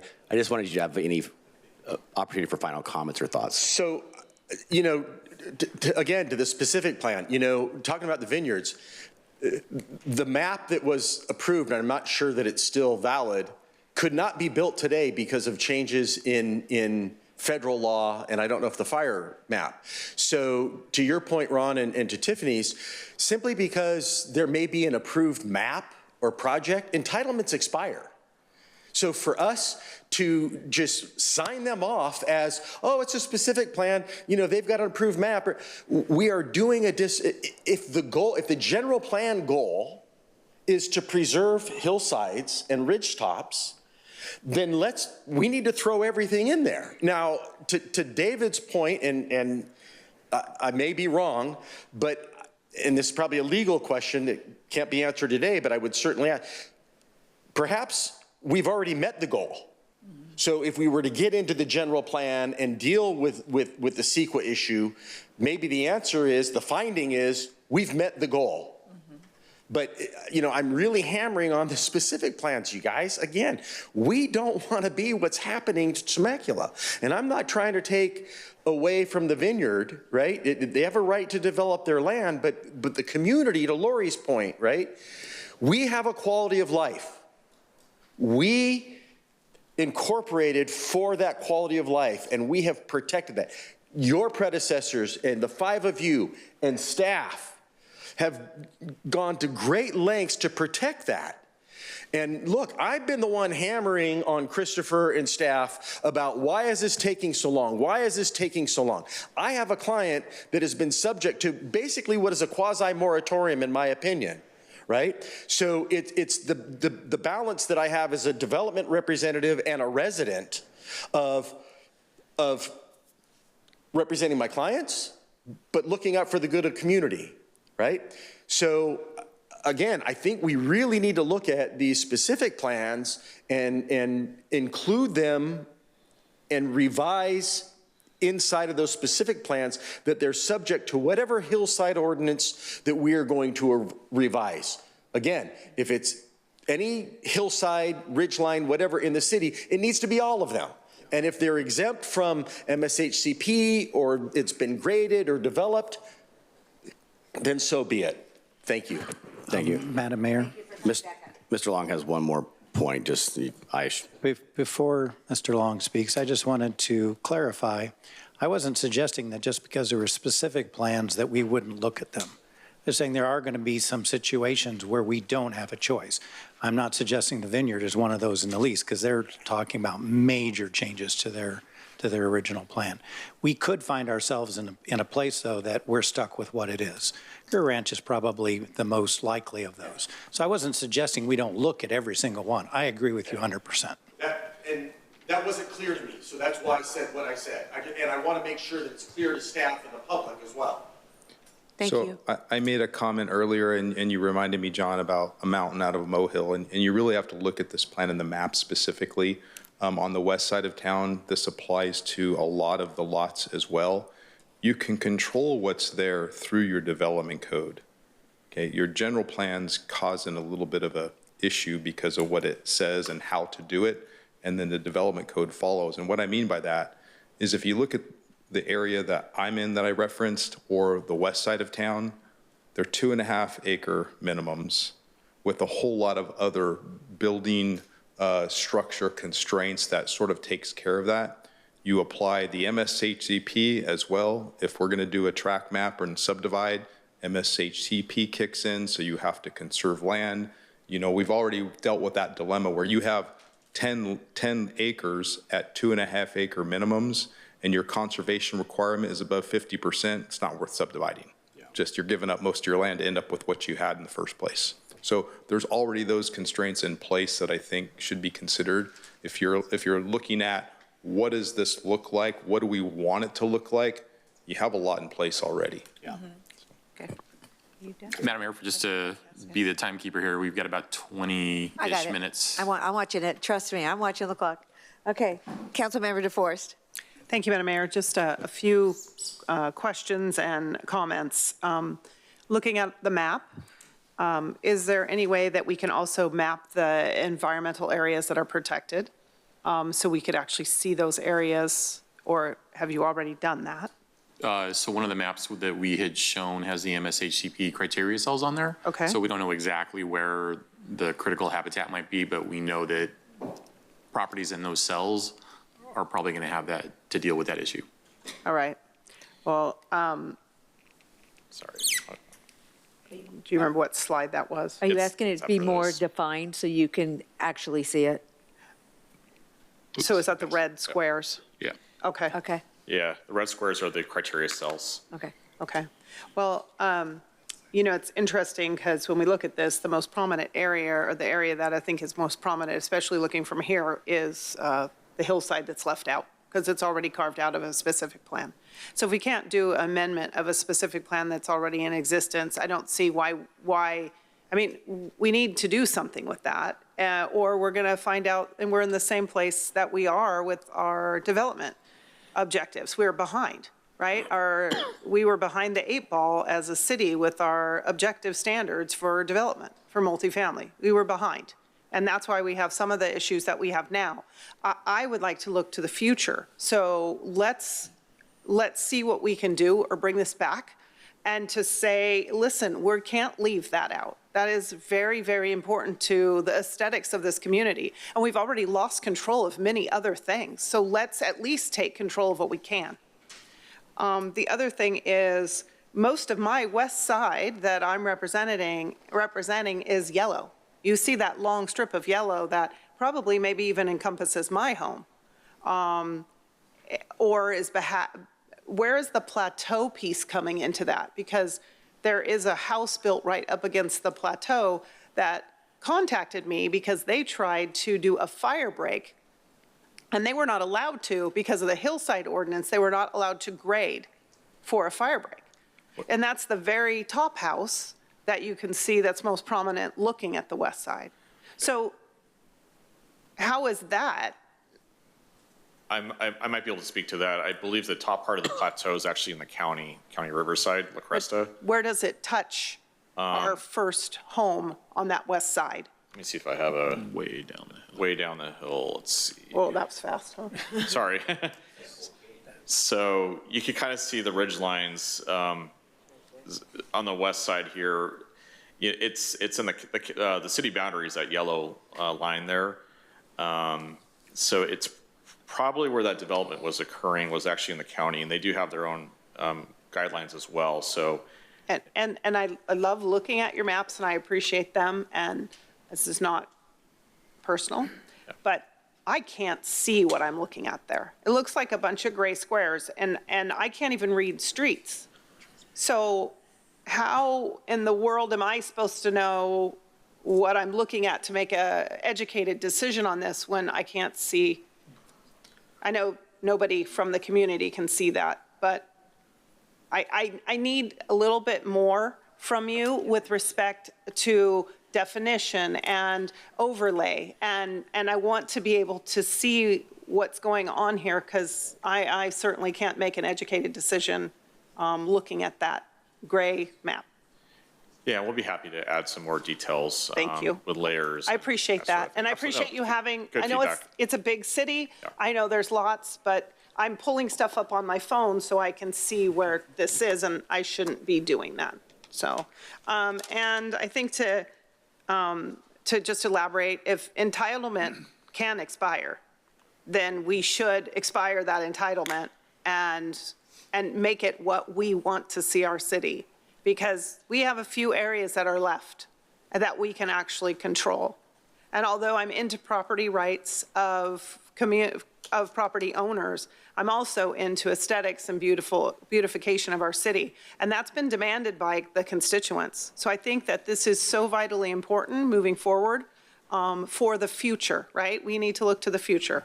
So that's all I have to say. Thank you so much. I appreciate all the time. I know this is a little bit of a, we're going to come back how many times for clarity and transparency, but I appreciate all the work you've put into this. And sincerely, I know this is not fun for you either, but it's your job to make it easy for us. Okay?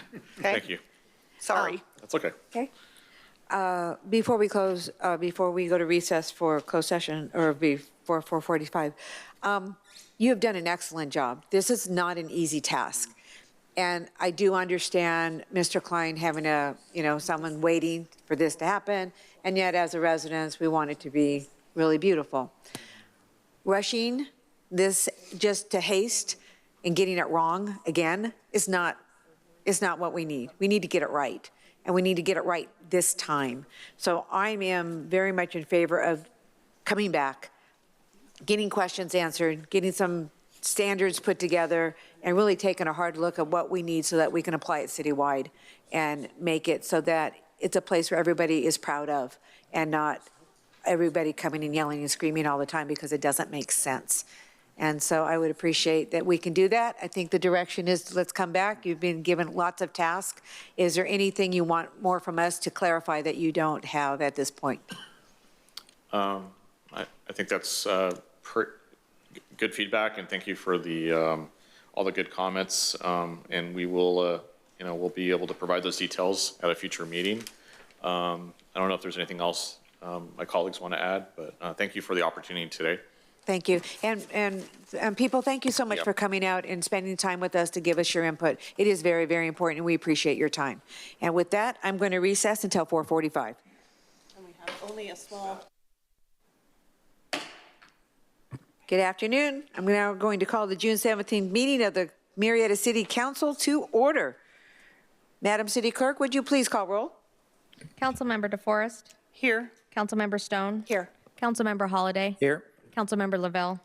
Here. Mayor Warren. Here. Let the record reflect that all members are present. Thank you very much. Madam City Clerk, would you please go over the closed session agenda and any public comments?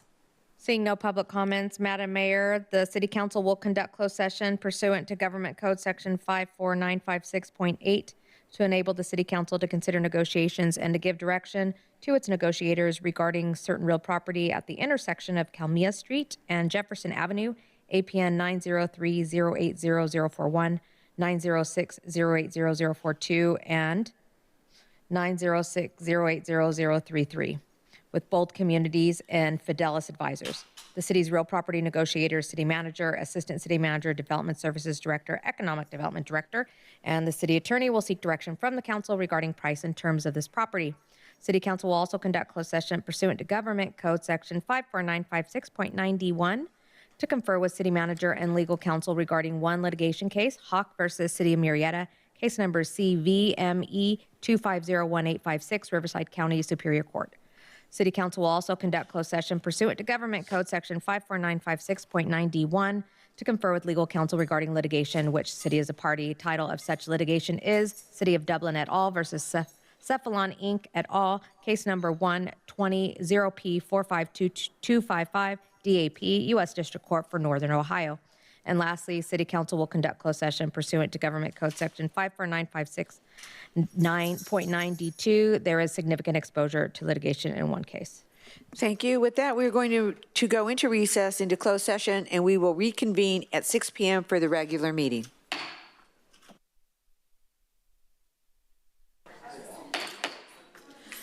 The June 17th regular meeting of the Murrieta City Council is now called to order. Madam City Attorney. Thank you, Mayor. The City Council met in closed session on 4 items. The first was to confer with real property negotiators pursuant to Government Code Section 54956.8. The council was updated and discussed this matter. There's no reportable action. The second was to confer with legal counsel regarding existing litigation in the case of Hawk versus the City of Murrieta. The council was updated and discussed settlement strategies. There's no reportable action. The third item was also to confer with legal counsel regarding existing litigation in the matter of the City of Dublin versus Kefalon Inc. et al. Again, the council was updated. There's no reportable action. The last item was a matter of anticipated litigation where there's exposure to litigation in one case pursuant to Government Code Section 54956.9D2. In this matter, the council was updated, discussed strategies, and there's no reportable action. Thank you. Thank you, Madam City Attorney. Madam City Clerk, would you please take roll? Councilmember DeForest. Here. Councilmember Stone. Here. Councilmember Holliday. Here. Mayor Pro Tem Lavelle. Here. Mayor Warren. Here. Let the record reflect that all members are present. Thank you very much. At this time, I'd ask you if you're able to please rise for the Pledge of Allegiance led by our Chief Malloy and remain standing for the invocation led by Pastor Mark Burnett from the Promise Christian Church. I'm standing. Place your hand over your heart and repeat after me. I pledge allegiance to the flag of the United States of America and to the republic for which it stands, one nation, under God, indivisible, with liberty and justice for all.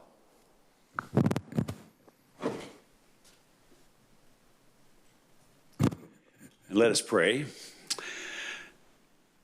Father, as I look around, I see in God we trust.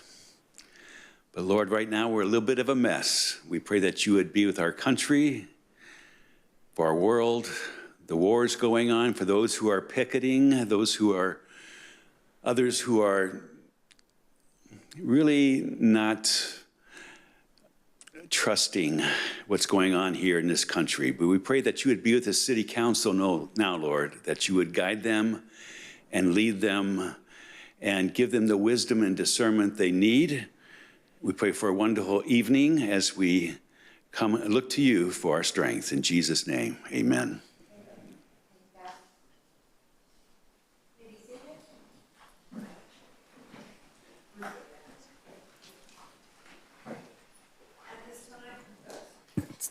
At this time, we're looking to do the approval of the agenda. Are there any changes to the agenda?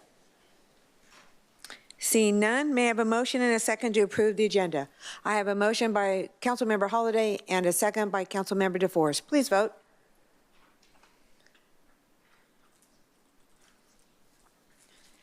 Motion carries unanimously, 5-0. Thank you. City Manager, Mr. Clifton, would you please give us your administrative update? Thank you, Madam Mayor and Council. We have a couple of things for you this evening. First, we're going to have Christina Davies, our Public Information Officer, give you a community update. And then after that, I'm going to cover some of our annual accomplishments.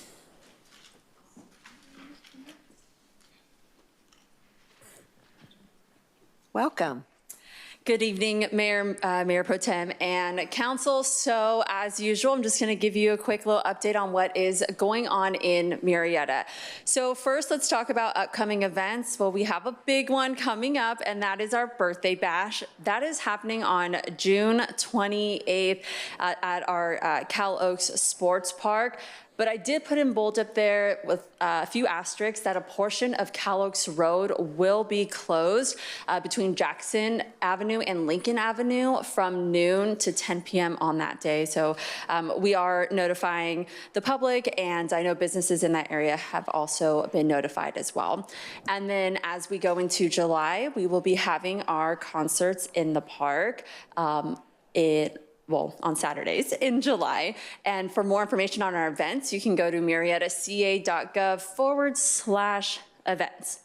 Now, I saw that Animal Friends of the Valley, they are doing $10 microchips. So I think this is important for residents to know as we head into our birthday bash as well as 4th of July with fireworks. Animal Friends of the Valley is always promoting the importance of getting your pets microchips. So for the month of June, they are only $10. And then we have some pipeline safety information from SoCal Gas. We really want to inform people, call before you dig. So you can call the number 811 before you dig. They do have more information on their website. That is socalgas.com/safety. And another information from a partner for Southern California, Edison. As we know, as we go into the warmer months, drier conditions, they will often call for some public safety power shutoffs. And so we just have some tips. A lot of times we see on social media that people are really concerned about their food. And so here's just a quick little glimpse for people about food safety with their refrigerators. And they also have a lot of information on their website about this. They have revamped their PSPS site or their page, I saw. And so you can visit scne.com/PSPS. As usual, we want to stay connected. So you can sign up for our newsletter where we will have additional information throughout the summer at murrietaca.gov/connect. Thank you very much. Any questions? Thanks. Okay, Madam Mayor and Council, it's my pleasure this evening to give you just a preview and a high-level summary of some of the city administration's 2024-25 accomplishments. You recall last year, and I think in previous years, we submitted to you a document. It's quite hefty. It's about 30 pages of the various things that departments have done. We touch base on some of these things even as we go through council priorities, that one of the reasons it's difficult to have a large agenda is because there's so much going on behind the scenes, the day-to-day work that our team members are part of. And we're not going to go through the whole thing. It would just take much too long. I won't even go through everything that's on the slide, but I'm going to pick out a couple of highlights just to give you and our residents from home some context for some of the work and accomplishments that go on every day. So first, within the city manager's office, not on the slide, but I'd be remiss not to mention that Murrieta was named one of the best cities by readers of the Inland Empire magazine. So nothing says accomplishment quite like an award like Best City. Beyond that, in our city manager's office, we're doing quite a lot. We have some water-related projects where we have worked with our area water districts in the Keyhole project, the Los Alamos water system, Madison, which was a really good ARPA project. Lots of special projects and programs. I want to highlight the Southwest Riverside County Higher Education Coalition, where we have played a support role, and also in the Southwest Elected Collaborative, which is culminating in a trip to Sacramento, where cities across the region are going to help advocate for greater local control and helping the state understand some of the conflicts in their policies at the state level. We host things like the 2024 City Hall Citizens Academy and a whole host of other legislative activities that are designed to lobby on behalf of our residents, both for policy and for funding. Within our public information office, we continue to grow our social media presence. Last year, grown to more than 282,000 followers. That's nearly 10% up from previous years. And when you're at a number that high, the gains come less and less. So almost 10% is really quite robust. Also in our city manager's office, just highlighting a few things, we manage the solid waste and recycling program. So that includes a number of activities, including some of the solid waste drop-off activities and things like that that some people have participated in. We administer the community development block grant program and lots of other facilities-related projects. Jumping over to administrative services, and I apologize, this might sound a little like a list as I go through this, but again, these are some of the highlights that I think are worth mentioning. This one stood out to me. Reviewed and processed 4,970 employment applications. So, each and every week we're shifting through, that's 49 recruitments, but it was shifting through all that paper, trying to find the right team members to join our team. We hired 58 new employees and promoted 48 others. So that's almost a quarter of the workforce that's in some sort of transition here at the city. Also within our information technology, we deployed a new tablet command that's helping our emergency services see in real time things like our apparatus when we're on scene at a fire incident, something like that. We've installed panic buttons at the library. We've helped transition the police department to a Cradlepoint system, and we've deployed new Starlink internet connections at some of our remote locations. Also within administrative services on the risk side, we've successfully recovered almost $164,000 from 15 claims for damage. So I know that department's been more active over the last course of the year in trying to collect on some of those claims, which is great. And just, again, things you wouldn't see every day, but coordinated 49 new workers' compensation claims. So, we have some employees and team members that do some dangerous work or things where we do occasionally get injuries. Closed out 79 workers' compensation. So probably some of those first 49 and others from going back previous years. In our clerk's office, they're always busy, 70 legal notices, over 2,000 general email inquiries, and 1,125 Public Records Act requests. So that's about 20 a week. Some of those are small, but some of those are behemoths. Some of those are thousands of pages in some instances, and 20 a week keeps us pretty busy. In our community services department, again, tons of programs here. I could never go over all of it, but some successes that I think are really fascinating. Spending about $31,000 on the ZIP program. That's where a resident that doesn't find a book in our collection can order the book on Amazon. Talk about customer service. You don't find what you're looking for, send it directly to your house at Amazon, and then you bring it back to the library and we add it to the collection. And over $8,000 for a summer meal program. Looking a little bit more at our statistics, a 32% increase in materials checked out. So we continue to be a popular destination for our residents, and over 150% increase in children and family program participants between the last fiscal year and today's current fiscal year. Also within community services, what happens in the area of special events. We just covered things like the birthday bash, the car show, Santa stops, where we have 119 stops in that program all across the city. Really impressive. At our senior center, we're delivering over 15,500 meals. This year, we added 2,700 food boxes through the Feeding America program, and we have 16 senior classes where we host over 4,600 participants. On the youth sports, even more activity, had memberships almost 20,000. Right? People in our youth sports programs, players across teams and leagues of all kinds.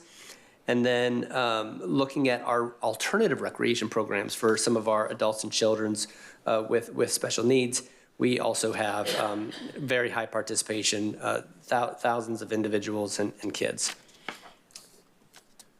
Moving over to our homeless services, I know you've heard quite a lot about that, but lots of robust grant awards. $12.6 million is the big one for our encampment resolution, but also $144,000 in homeless housing assistance and prevention, another couple $100,000 in housing and homeless incentive program. Our street outreach has contacted 220 individuals, and 117 of those have transitioned out of homelessness. So a really ambitious and successful program, pioneering new practices and leading the region. The emergency shelter also housed 240 individuals, including 46 children from Murrieta. On the development side, again, lots of activity. Look at our building permits alone, 2,562 permits. I know sometimes individuals get a little frustrated waiting for some of those to be processed, but we continue to see a lot of activity. 17,000, more than 17,000 inspections, 350 per week. That activity is kind of staggering. And in our code enforcement, 1,700 cases and over 1,600 of those, over 90% closed. So while we hear occasionally from the ones that where we're stuck, most of these get processed and resolved quite smoothly. On the planning side, we're also doing a lot. General plan amendments, assisting with private development like the Triangle or Murrieta Marketplace. We obtained a $4.1 million grant for the city's housing agency. We completed the 6th code update, and something that would probably never be noticed from the outside looking in, but we've been in the process of converting some of our old paper records to electronic form for, I don't know how long, but it's an ongoing multi-year process just to really bring some of those old records into the modern era. In economic development, also accomplished a lot in the last year. We've broke ground on the Murrieta Innovation Center. We continue to assist with new hotel site locates, as well as negotiating with businesses of all sorts for food and retail and service and other amenities for our residents. You all know that we opened the second Home Depot and the Ross in the Orchard earlier this year. Finance, one of our teams that wins a lot of awards. We received both the Distinguished Budget Award and the Capital Budget Excellence Award this year. They're also very active renewing service contracts for banking, merchant services, investment services, and so on. And they also assisted us with the master user fee schedule update, the development impact fee, annual update, and annual report, just to name a few. In our fire department, special for me is the firefighters barbecue. But beyond just serving up excellent tri-tip, they're also really busy keeping us safe. We hear about some of the large scale events, but when I consider that they're responding to 12,000 calls for service, that they respond to 179 fires, it's about one every couple of days, right, on average. That's what they do day in, day out to help keep us safe. Over 8,000 medical emergencies, 500 traffic collisions, 81 hazardous materials incidents, the kinds of things that don't all make the news, but are commonplace for our fire department. And they participated in 19 mutual aid events throughout California. So they're not just keeping Murrietans safe, but helping to do the same for our neighbors. Lots of training hours, over 22,000 hours of training. I know I'm sometimes over at the training facility. In fact, we had 30 of our team doing a really elaborate and extensive emergency management training, a 3-day program just the other day. And almost every time we walk outside on break, they're drilling. They're doing something to stay ready. Over 1,000 reviews of fire plans, fire inspections, 16,786 defensible space inspections. Talk about proactive. In our police department, they've done a lot as well. They've launched the Live 911 program that helps to patch in a dispatch call to a radio, someone in a vehicle, so that instantly they can be getting the information they need to improve response time that much more. Their social media is a big reason why we have 282,000 followers, because they're about 175 of that. So people love our cops. And then here, as you can see, calls for service there too, 245,000 overall calls to dispatch. That's 31,000 911 calls for Murrieta alone. We also, of course, dispatch for Menifee, so you can see some statistics there on that call volume. 128,000 police incidents processed. I'm not going to do that math weekly or monthly or whatever, but I mean, you can see that's about 10,000 per month, a little more. So they're staying very busy. On the engineering side, plenty to be said about development and things like that. But as we really look toward the future, it's things like finally getting our environmental documents on the street for the Keller Road interchange, continuing to seek funding for the Keller Road interchange, including a $25 million Rebuilding American Infrastructure grant.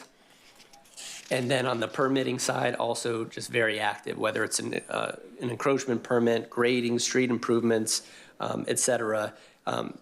I think one of the popular programs is the slurry seal, 57 centerline miles of roads that were slurry sealed in the last year.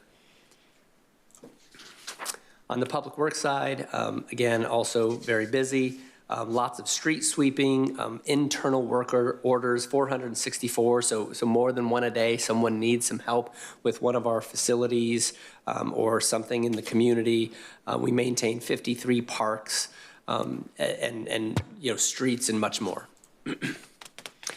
Again, that's just a highlight. Thank you for indulging me to kind of just read off from a list for a little while. We don't always get a behind-the-scenes peek into what our team members are doing day in and day out. They work hard. Public service is important to them. We're proud to get to serve this community. I'm proud to get to do that and work with this team. For more, please, we do want to stay connected, so you can scan the QR code or go to our website. You can access this document and much more. Thank you very much, Madam Mayor. That concludes my administrative updates. Thank you so very much for that report. It goes without saying that we have the best leader and the best team running the city of Murrieta, and I'd like to give you all a round of applause.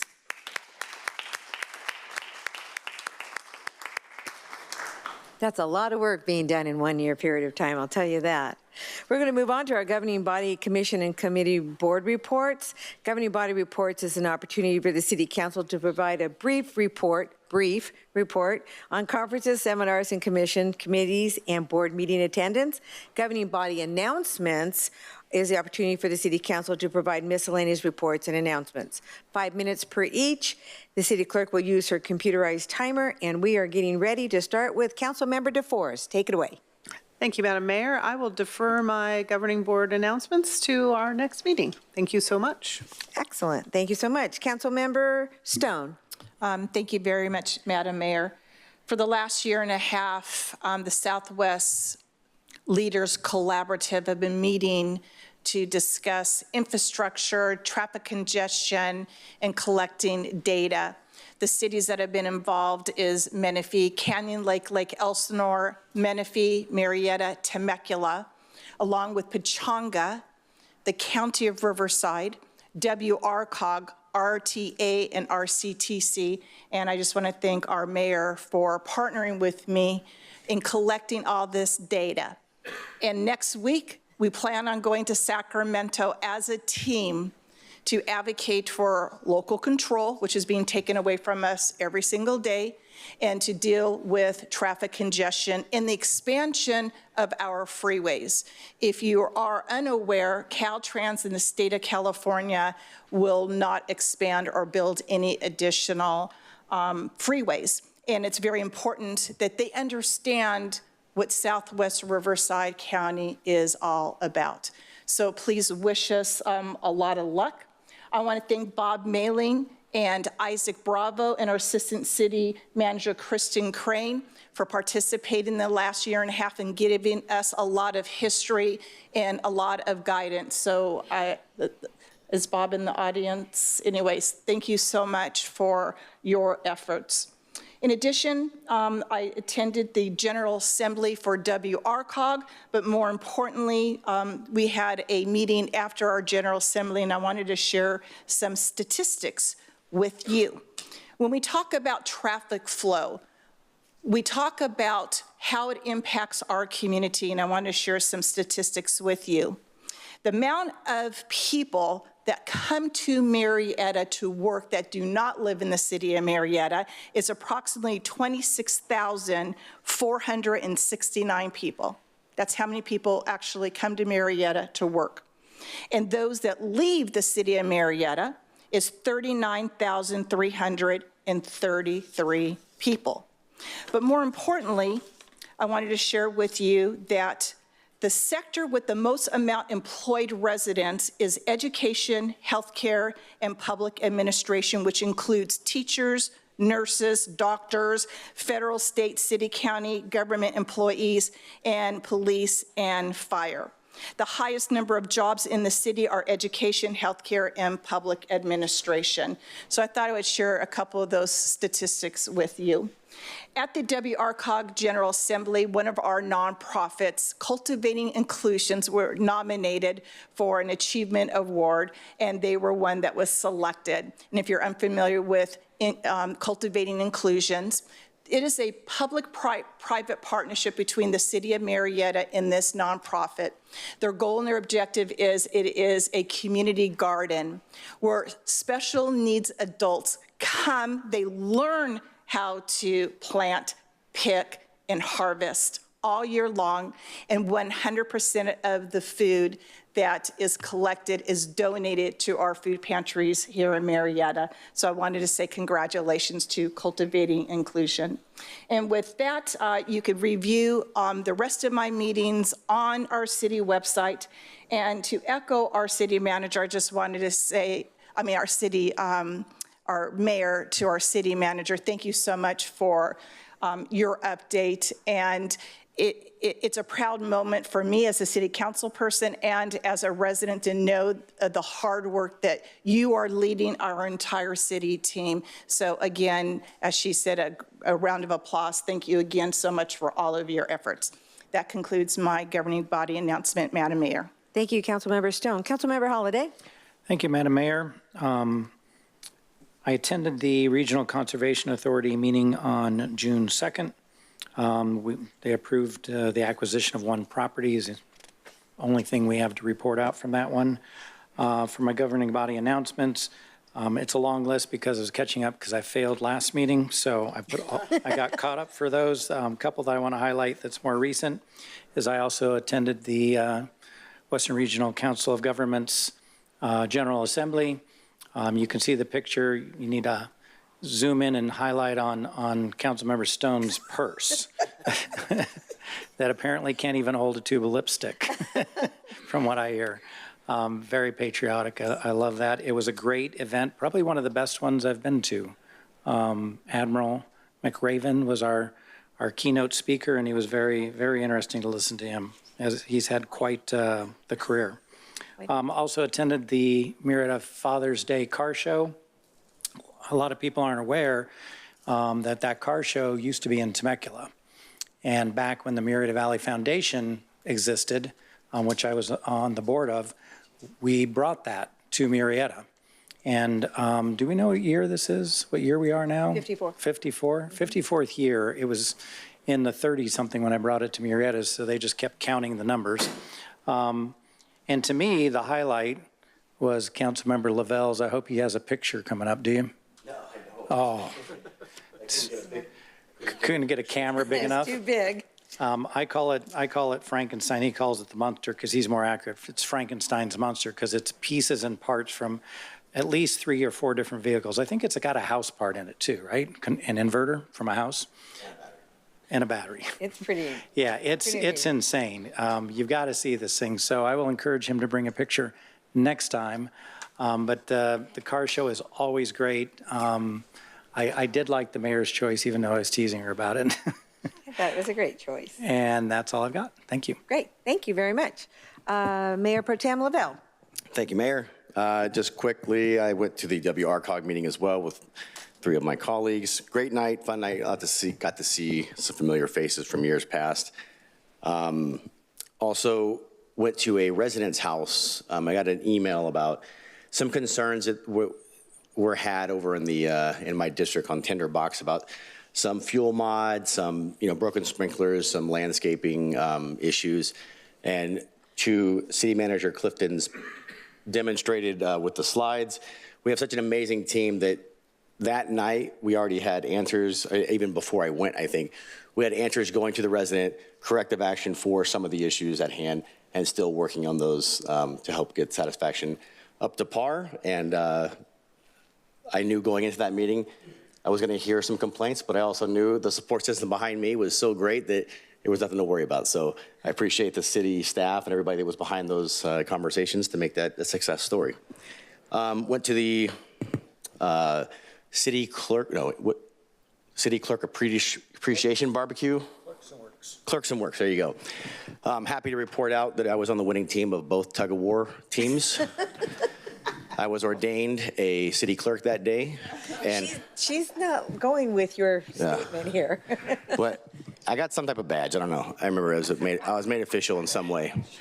So the main point was we won, and I was on that team both times. Bob.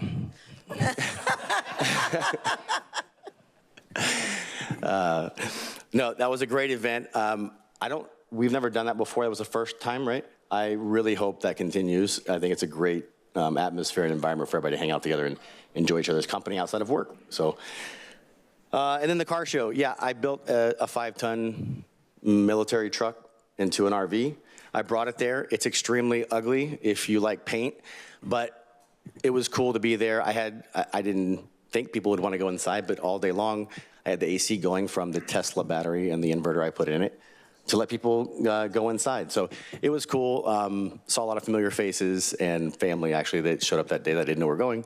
And that's a great event. If you haven't been to the Father's Day car show, the amount of money that is on that field at that day, it makes me nervous with the fire state we're in. But it's really cool. Lots of cool cars, lots of cool vehicles, and a great community vibe. So thank you for that. And that's all I got. Thank you so much. It certainly was a fun time. To mine, I attended the RCTC Board of Commission meeting where we passed our budget for this next year. So, and we are moving forward with projects that we have promised. One of them being the express lanes going down south on the 15 freeway. We're going to go into design mode, and it will happen in your lifetime, I promise. But just don't hold me to that promise. Also attended the Southwest Elected Leaders Collaborative with Councilmember Stone for planning our upcoming trip to Sacramento next week.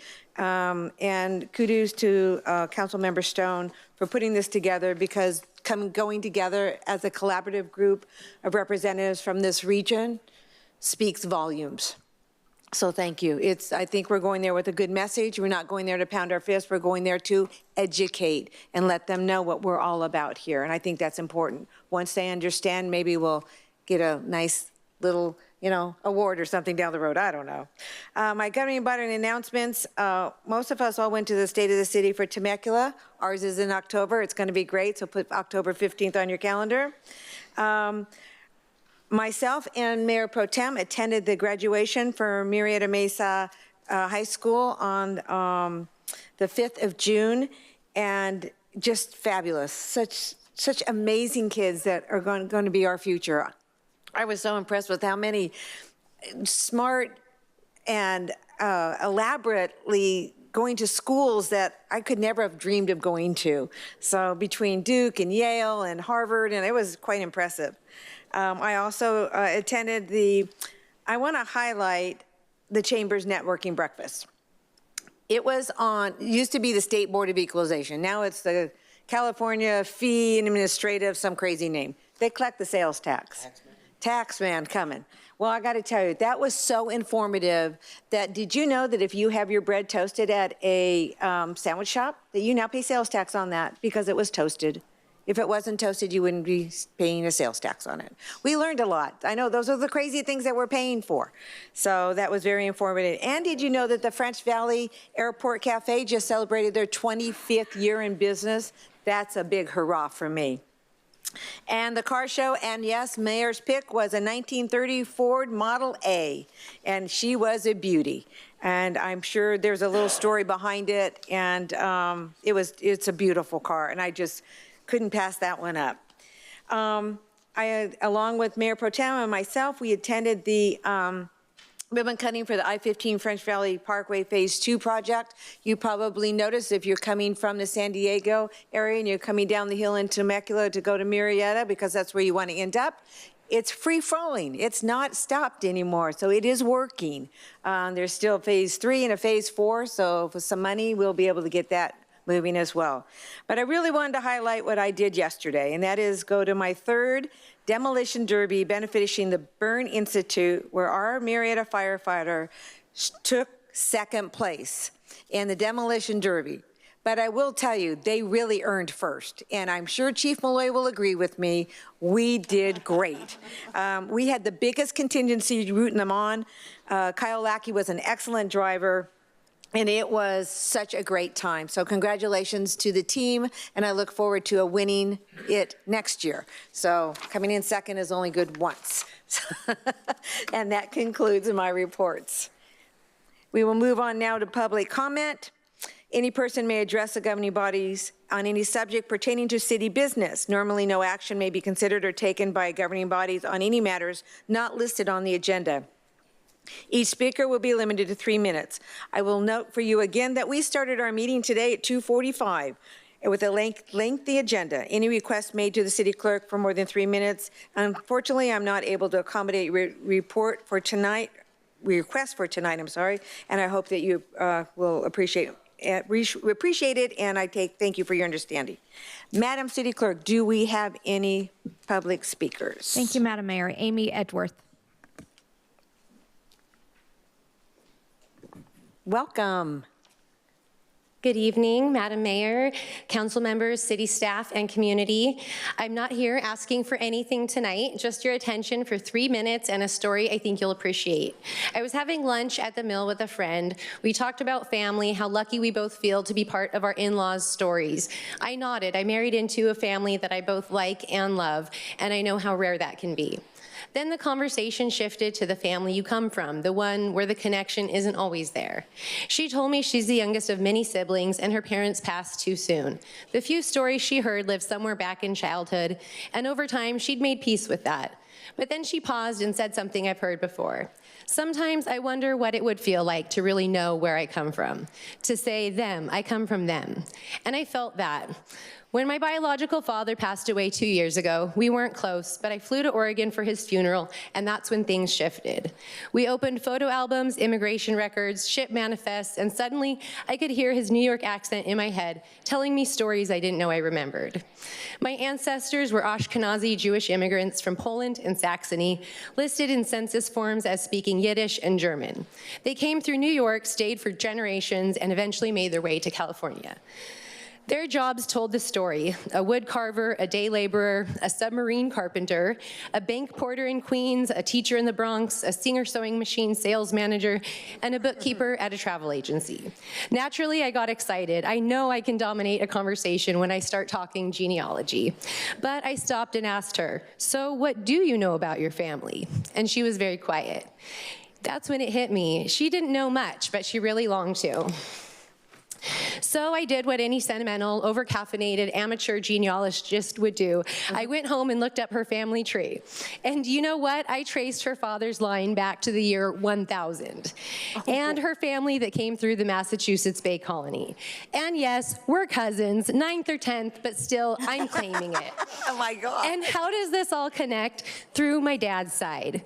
She messaged me the next morning, not just to thank me, but to say something had changed. That for the first time, she felt tied to something real, something bigger. And yes, at 2 a.m., I had that moment of, did I overstep? But if you know me and I start asking about your grandparents, you're probably getting a late night message that starts with, "Hey cousin, guess what I found out?" And that's why I believe in the Murrieta Train Project.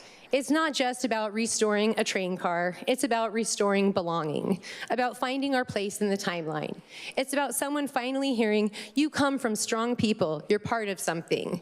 So yes, I'm building a museum in a train car, but really I'm building connection, a little wonder, a lot of heart, and sometimes a surprise cousin. Thank you. Thank you. Greg Langworthy.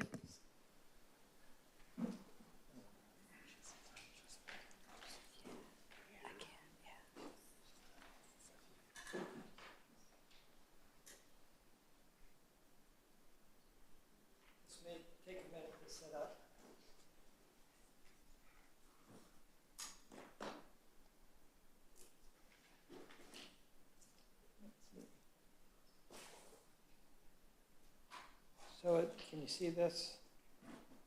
Will that show on the screen? Yep. So you'll see in a minute why we're putting all this up there.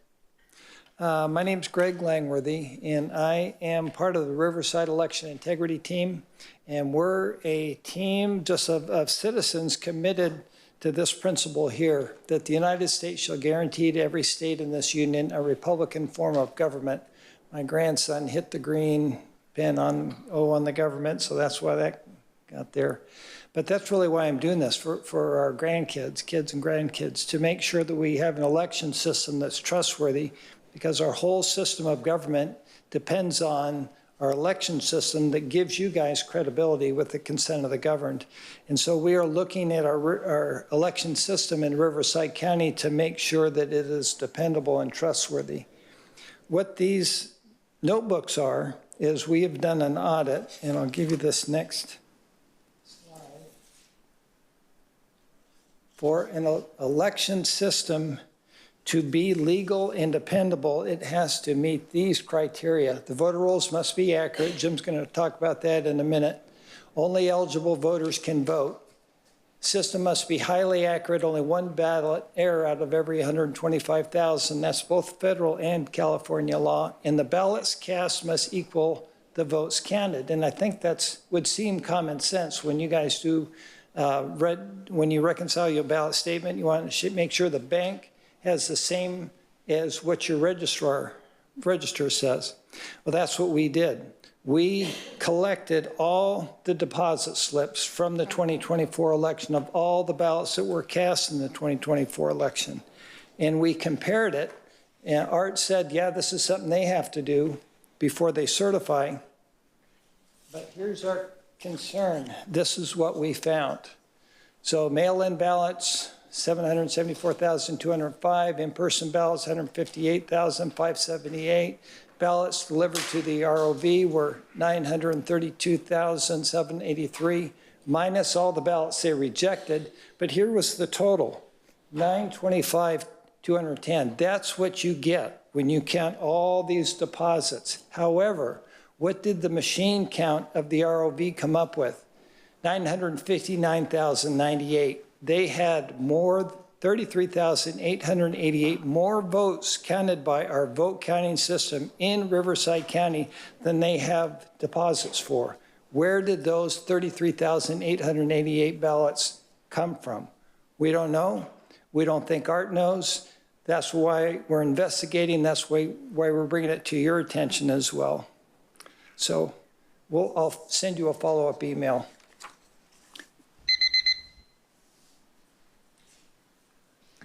Jim Needrecker.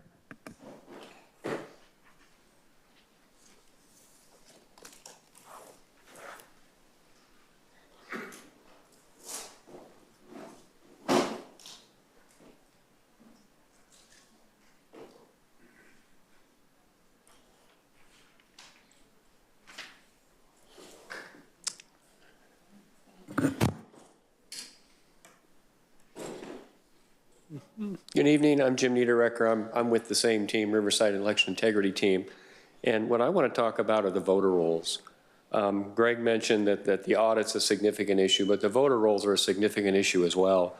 The National Voter Registration Act and the Help America Vote Act both require that voter rolls are accurate. You have a handout that's just a snapshot of some of the metrics associated with the Riverside voter rolls, and then, of course, those reflect on the city here. So the county used Experian, the credit agency, to validate the addresses in the voter rolls prior to the 2024 election.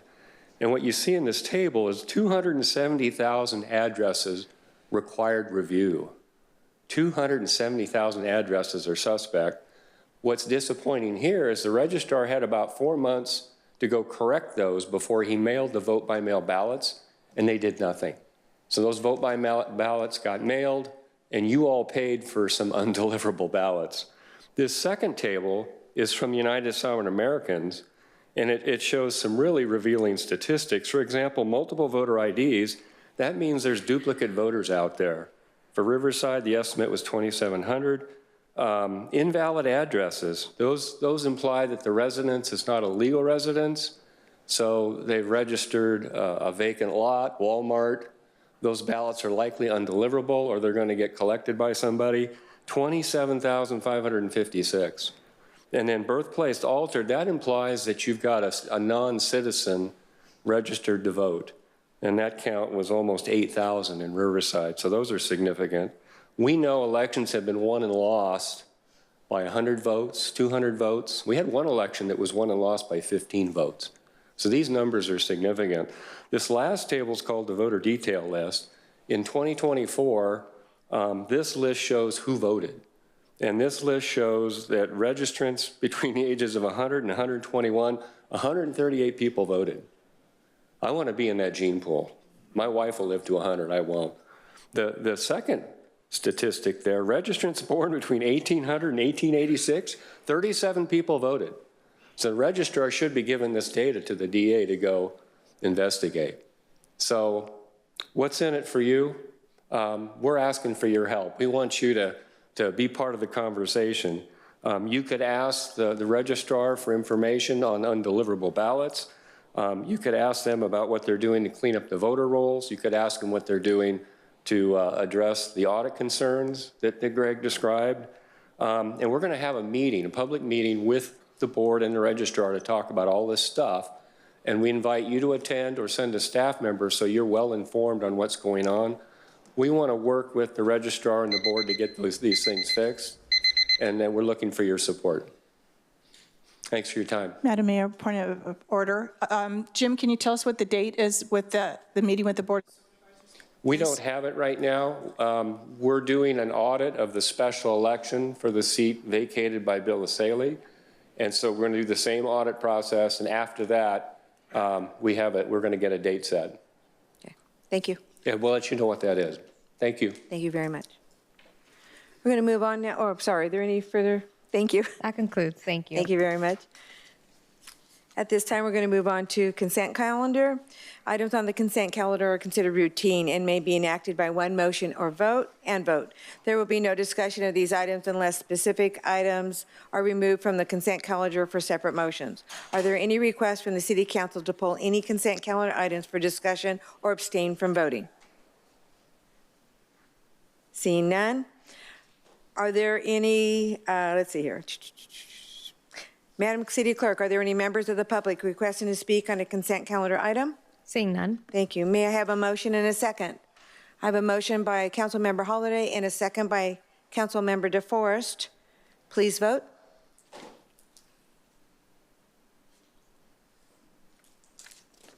Motion carries unanimously 5-0. Thank you very much. We're now going to move on to public hearings. Item number 16, adoption of the fiscal year 2025-26 Murrieta Fire District operating budget. Welcome. May we have the staff report when you are ready? Yes, good evening. Hello. Honorable Mayor and members of City Council, Jennifer Terry, Finance Manager, and with me tonight is Tanner Benson, our Financial Analyst. The main objective with this item is to complete the administrative requirement to adopt the fiscal year 25-26 final operating budget for the Murrieta Fire District. As a reminder, the board received a detailed budget report and presentation for the citywide operating budget, which included the fire district budget at the June 3rd City Council meeting. At that time, the board approved the preliminary budgets for fiscal year 25-26 and 26-27 for the fire district. Tonight, we are holding the public hearing prior to the adoption of the final budget in accordance with California Health and Safety Codes 13893 and 13895. Tonight's presentation is brief and concise, focusing on the significant drivers for the district's revenues and expenditures. And I'll turn the presentation over to Tanner to explain that information. Thank you, Jennifer. To begin, the fire district budget for revenues and expenditures for fiscal year 25-26 is $28 million, which is an increase of approximately 5% over the current year budget. First, we wanted to discuss the substantial increases in revenues. These increases are as follows. Property taxes revenues, which are increasing by roughly 13% or approximately $2 million over the current budget. However, there will be a request in the third quarter update to increase this line item to be more in line with the current year actuals to date, which will result in this increase from fiscal year 25 to fiscal year 26 to actually be about 5.4% of an increase. Additionally, other miscellaneous revenues are increasing by 18% or approximately $210,000. This increase is related to interest income and anticipated state reimbursements. And the third increase to revenues that we wanted to draw your attention to was to charges for services, which are increasing by approximately 58% or $265,000 over the current budget, which are for property and business inspections. Similarly to property tax revenues, this line item will see a proposed increase in the Q3 update, bringing the actual increase from fiscal year 25 to fiscal year 26 to be roughly 40%. Additionally, there are contributions to our fire district from Measure T that we wanted to discuss and go over. And there will be a proposed operating transfer from Measure T to the fire district for $6.25 million. This is necessary to bring the budget to balance for the fire district. Additionally, Measure T will also fund the increase in the fire district's operating reserve from the 26.5% to 30% operating reserve level. This increase totals $975,000, roughly. For fiscal year 25-26, the total operating reserve for the fire district is estimated to be $8.4 million. And now on to expenditures. Oh, too far. The primary increases in expenditures are from two main areas. First is personnel costs, which are increasing by approximately $1.2 million due to various factors such as overtime, workers' compensation, and pension costs. Additionally, operations and maintenance is seeing an increase heading into fiscal year 26. It is increasing roughly $270,000, mainly due to increases in contract services and maintenance services. And finally, to the recommended actions for tonight. First, we recommend to hold this public hearing for the fire district's budget adoption, and second, to adopt the proposed resolution to approve the fiscal year 25-26 final operating budget for the Murrieta Fire Department. This concludes our presentation. We are available for questions. Thank you. Thank you very much. I'm going to bring it back to council. Do we have any questions? Seeing none, I'd like to open the public hearings. City Clerk, are there any public testimony? Seeing none. Thank you. Any council deliberation? I'm going to close the public hearing and call for a motion and a second, which I have. Motion by Ron Holiday and a second by Lisa DeForest. Please cast your vote.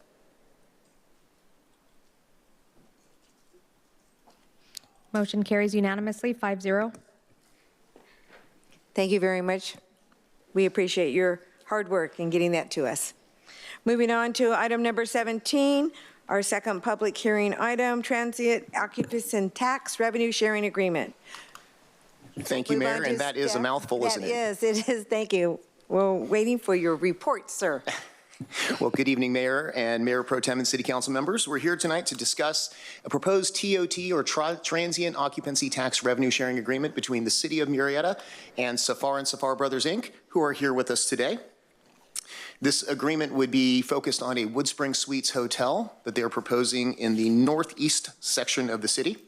For a little background, the City of Murrieta, as you probably know, has been meeting with Choice Hotels for many years. We actually just met with them out at ICSC this year, and we've never found a location or a proper development partner to bring that hotel to town until now. They are proposing a 122-room extended stay hotel with a host of amenities that would serve the medical corridor in our northeastern section very, very well. And this would also meet a lot of the economic development element of our general plan, specifically encouraging development of business-oriented hotels that capitalize on the location and the professional and technical job base, specifically medical. And here's a whole bunch of the policies in the general plan that outline why we need hotels in our corridor. Just to speak on this a little bit, for years we've recognized that the city is under-hoteled. Other cities around us have capitalized on that and created a lot of hotels. Up until 5 years ago, we had one hotel in the city of Murrieta, and we had over 100,000 people. That's probably not an appropriate number of hotels for this region, so we've gotten a little more serious about bringing in hotels. Today, we stand at 6. That's probably half to a third of the number of hotels a city of this size with the amenities and features we have around us should have. So this is a great opportunity to add to that and stop some of the leakage in the hotel market that we have seen. Now, what is the challenge? Hotel developments are facing capital shortages across California. Hotels are having a tough go of overcoming all of the challenges of developing in this state. This project also faces additional unanticipated costs to them to develop in terms of not only the studies and surveys they'll have to do to develop on this particular site, but also the infrastructure that'll have to be brought to it. I already addressed the Murrieta is not receiving its fair share of regional tourism, and that's creating a leakage for us. But the benefits to this particular hotel is job creation of about 20 full-time and 8 part-time positions. There'll also be direct and indirect jobs created by the additional shopping and dining that will go on with the tourism that happens here and by the development of the project itself. This will benefit both Loma Linda University Medical Center and Kaiser as it sits directly between those two. It sits just north of Joan Dunn Lane and just east of Antelope Road, so just above Loma Linda and below Kaiser. This will increase our TOT, sales and use taxes, and other revenue. Pro forma prepared by the developer forecast $1.53 million of revenues to the city in TOT tax over the first 4-year span. The city is looking to create a $600,000 cap on a 3-year 50-50 TOT revenue share agreement, meaning for the first 3 years, we would split evenly the TOT revenue that's created. Once they get to $600,000, it stops, or once it gets to 3 years, it stops, whichever occurs first. After that period of time, the city would retain all of the TOT revenue that's generated. So once we get to $600,000 or we get to the 3-year point, then all of it stays with the city. Just so you know, and we've talked about this with other TOT revenue shares, we're not the only city that anticipates these kinds of agreements. Most of the cities around us have some form. Most of them either have a policy or have kind of a open negotiation period where they work with developers on doing these types of revenue share agreements, but we are not unique in this case. So our recommendation is to conduct the public hearing on the Economic Development Subsidy Report, which is a receive and file, and then approve a TOT revenue sharing agreement with Safar and Safar Brothers, Inc. for the property just north of Joan Dunn Lane and east of Antelope Road at the APN numbers listed. And I am here for any questions you might have. Thank you. Before I bring it back for council, I neglected to ask if any of my council members needed to recuse themselves from this item. Seeing none, perfect. I'll move forward then. Thank you. Council, do we have any questions? Seeing none, I'll open up the public hearing. City Clerk, are there any public testimony? Thank you, Madam Mayor. Patrick Ellis. Welcome, Mr. Ellis.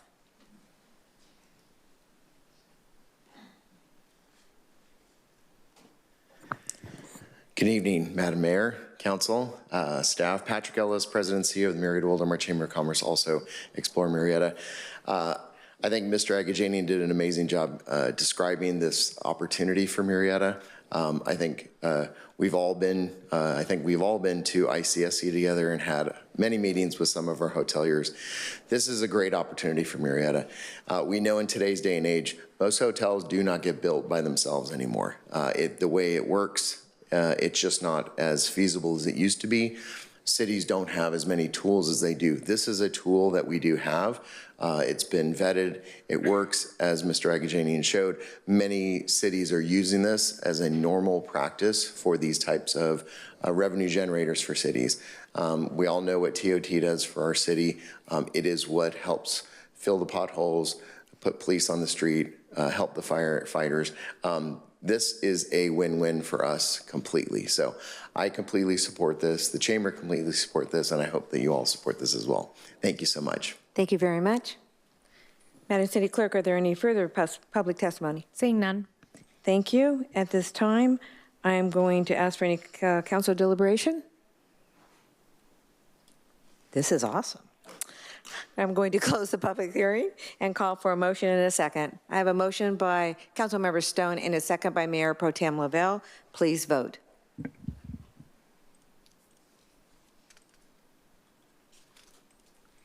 Motion carries unanimously, 5-0. Congratulations. We're going to move on to our discussion items. Item number 18, fiscal year 24-25 third quarter financial status report and proposed budget adjustments. Welcome, staff. I'm going to welcome back, staff. When you are ready, we'd love to hear your report.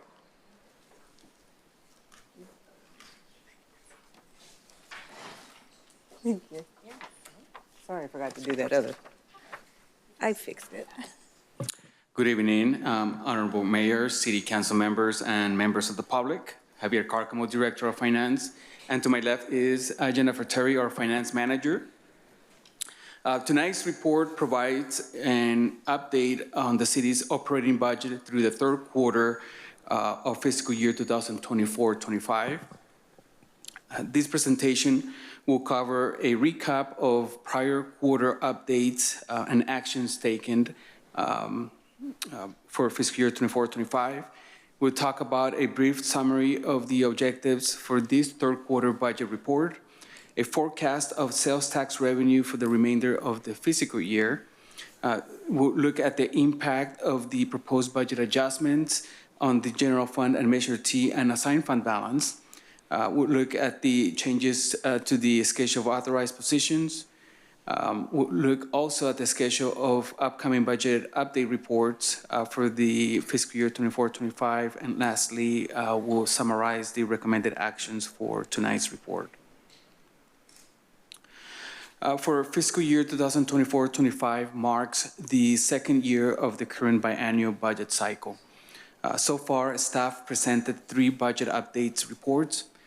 As is customary, the first quarter update for the second year of the budget cycle includes adjustments to revenue projections based on actual revenues from the prior fiscal year. Due to reduced revenue projections and increased personnel costs resulted from labor agreements impacting fiscal year 24-25, the city manager directed departments to identify savings within their budget. This includes a recommended 10% reduction in overtime budget to help balance the operating budget. The subsequent budget updates for fiscal year 24-25, including the mid-year budget report, further made adjustments to the revenue projections. To help close the projected budget deficit, finance staff also implemented a vacancy factor rate in the personnel budget to account for the expected budgetary savings for the remainder of the fiscal year. Tonight's third quarter budget update report includes revenue adjustments primarily related to sales tax, property taxes, and investment earnings. It also provides a brief forecast for the sales tax revenue. Additionally, the report includes an appropriation request for an anticipated expense. With the proposed adjustments reflecting improved revenue projections, excluding sales tax, and a modest spending request, the use of unassigned fund balance from the general fund is reducing by approximately 1.3%. That is, just to recap what I just said and to clarify, the projected use of unassigned fund balance is reduced due to the improved revenues in primarily in property tax and investment earnings, somewhat offset by the reduction in the sales tax revenue projections. However, the Measure T contribution to the unassigned fund balance is increasing by approximately $1.7 million. So in both cases, positive adjustments to the unassigned fund balance. With that, I will turn it over to Jennifer. She will go ahead and provide you with some of the detailed information of the numbers I just shared. Thank you, Javier.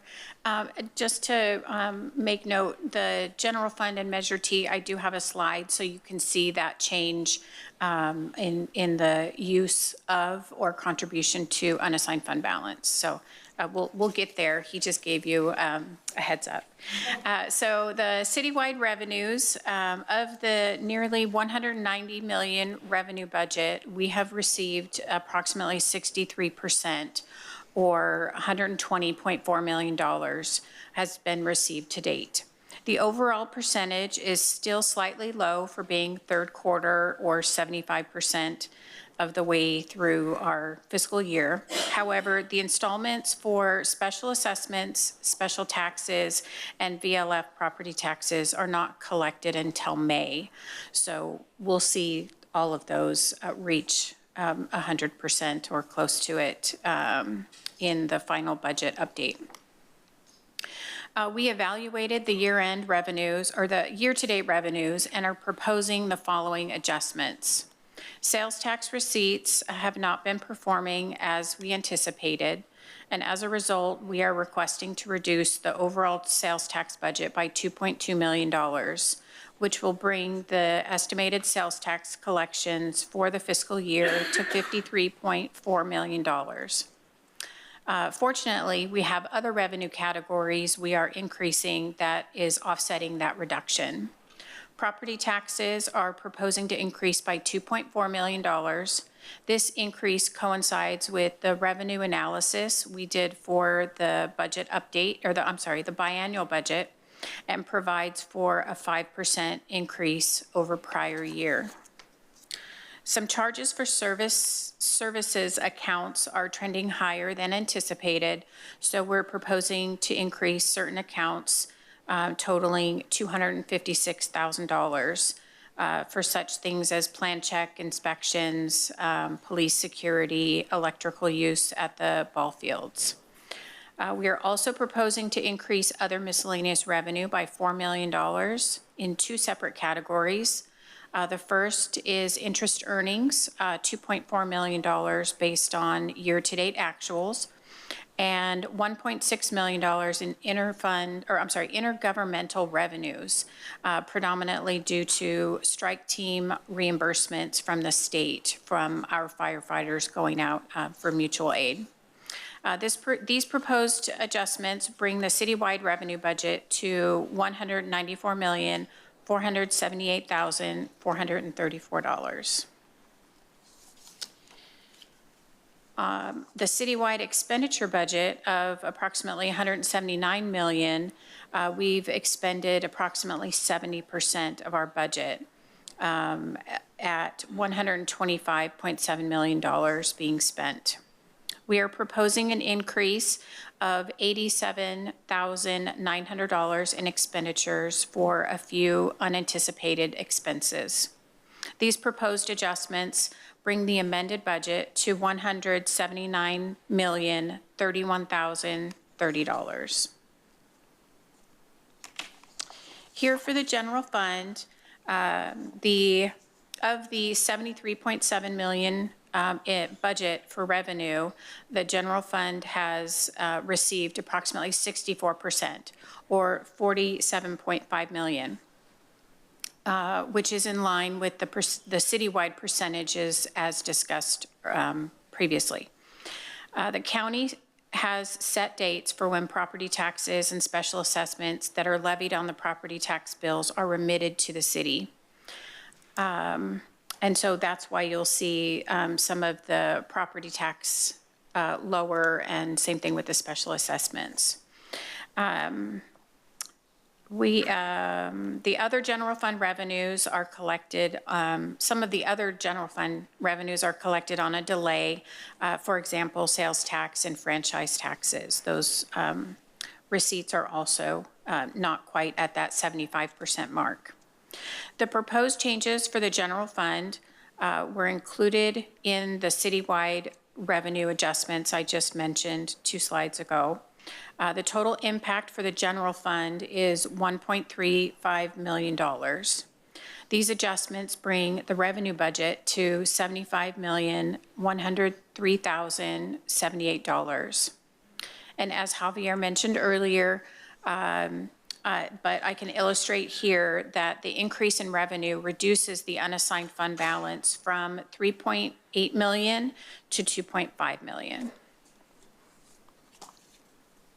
On the expenditure side, our budget of $77.6 million, we've expended approximately 65%, or $50.6 million.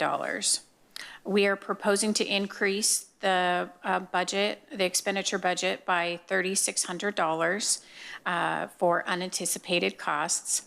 These proposed adjustments bring the amended budget to $77,638,717. For the Measure T, the revenue, sales tax is the only source of revenue for Measure T. The amount collected through March 31st includes receipts from July through January because of the 2-month delay, which is why we've only collected 57%. As discussed on the citywide revenue slide, we are proposing to reduce sales tax, and for Measure T, it's $1.2 million.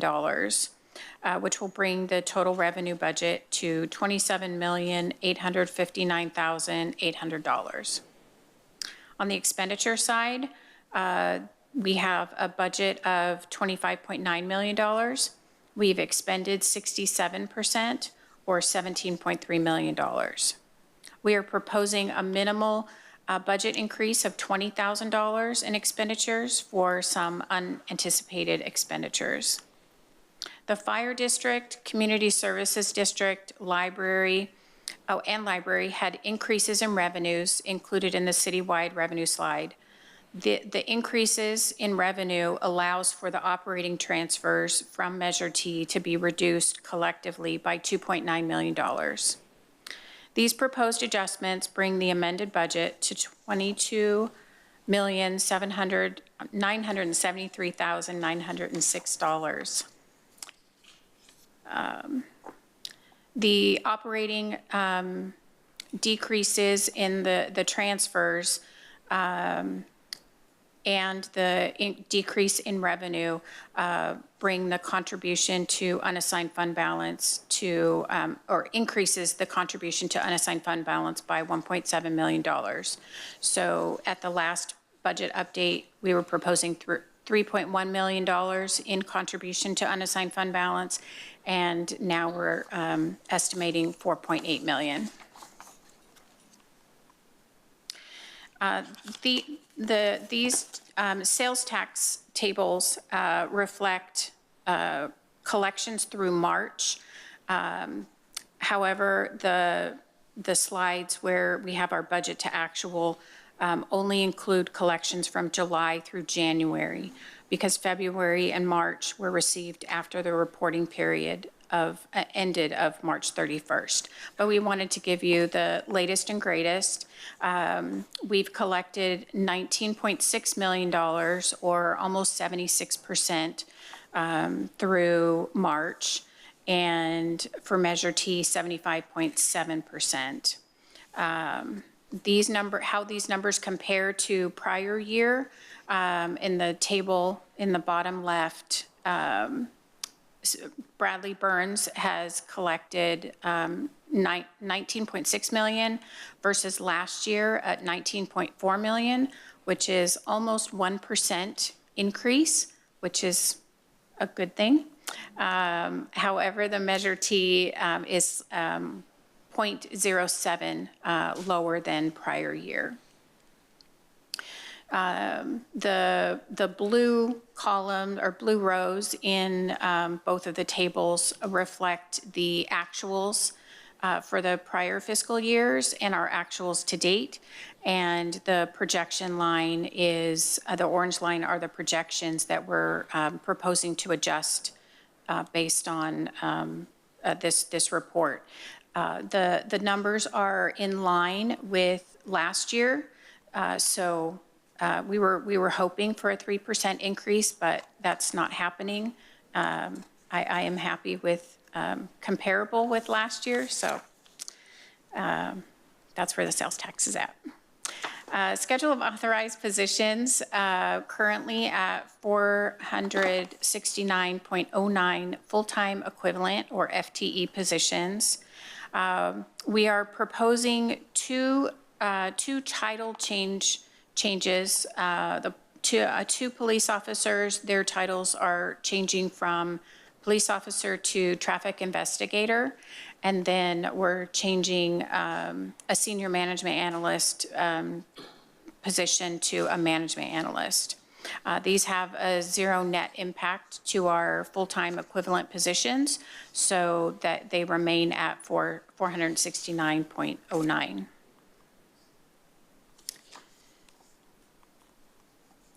Unassigned fund balances are available funds that can be used or spent in the current or future fiscal years.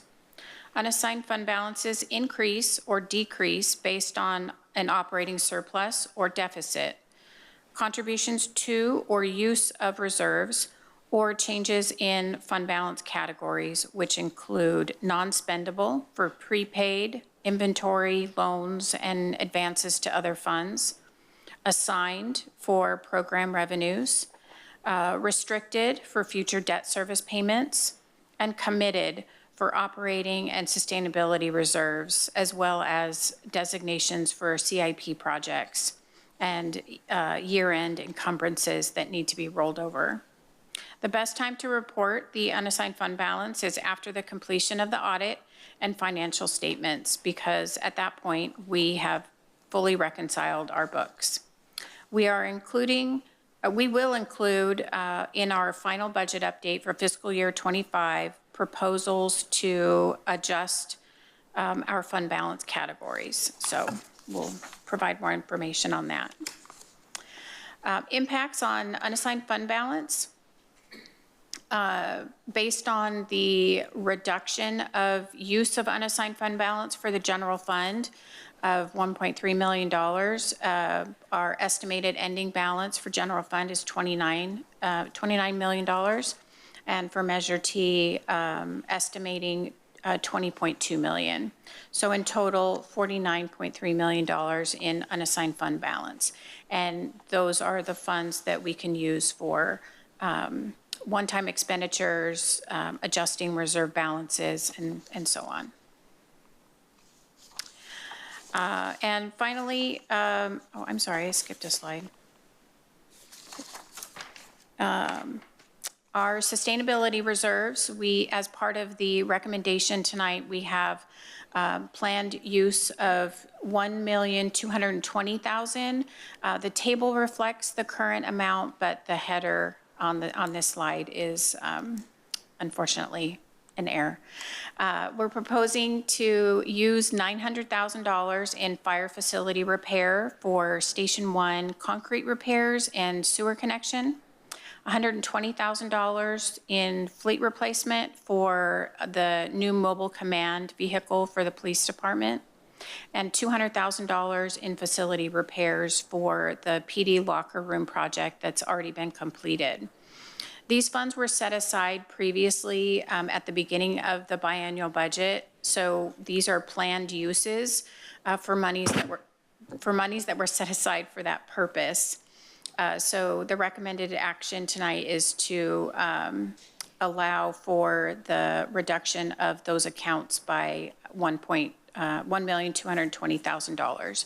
That would bring our sustainability reserve estimated balances to $42.6 million.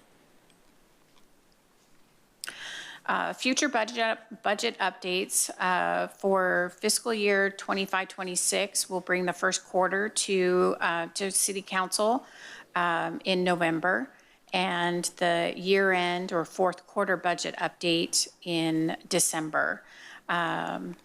And tonight's recommended actions include file and accept this report, adjust the fiscal year 24-25 operating budget as defined in the staff report, approve the use of sustainability reserves and establish appropriations for previously approved capital improvement projects, and approve the updated schedule of authorized positions. That concludes our presentation, and we're available for questions. Thank you very much for that very in-depth report. Before I turn it to Mr. Holliday for his very many questions I'm sure he will have, I'm going to ask a question.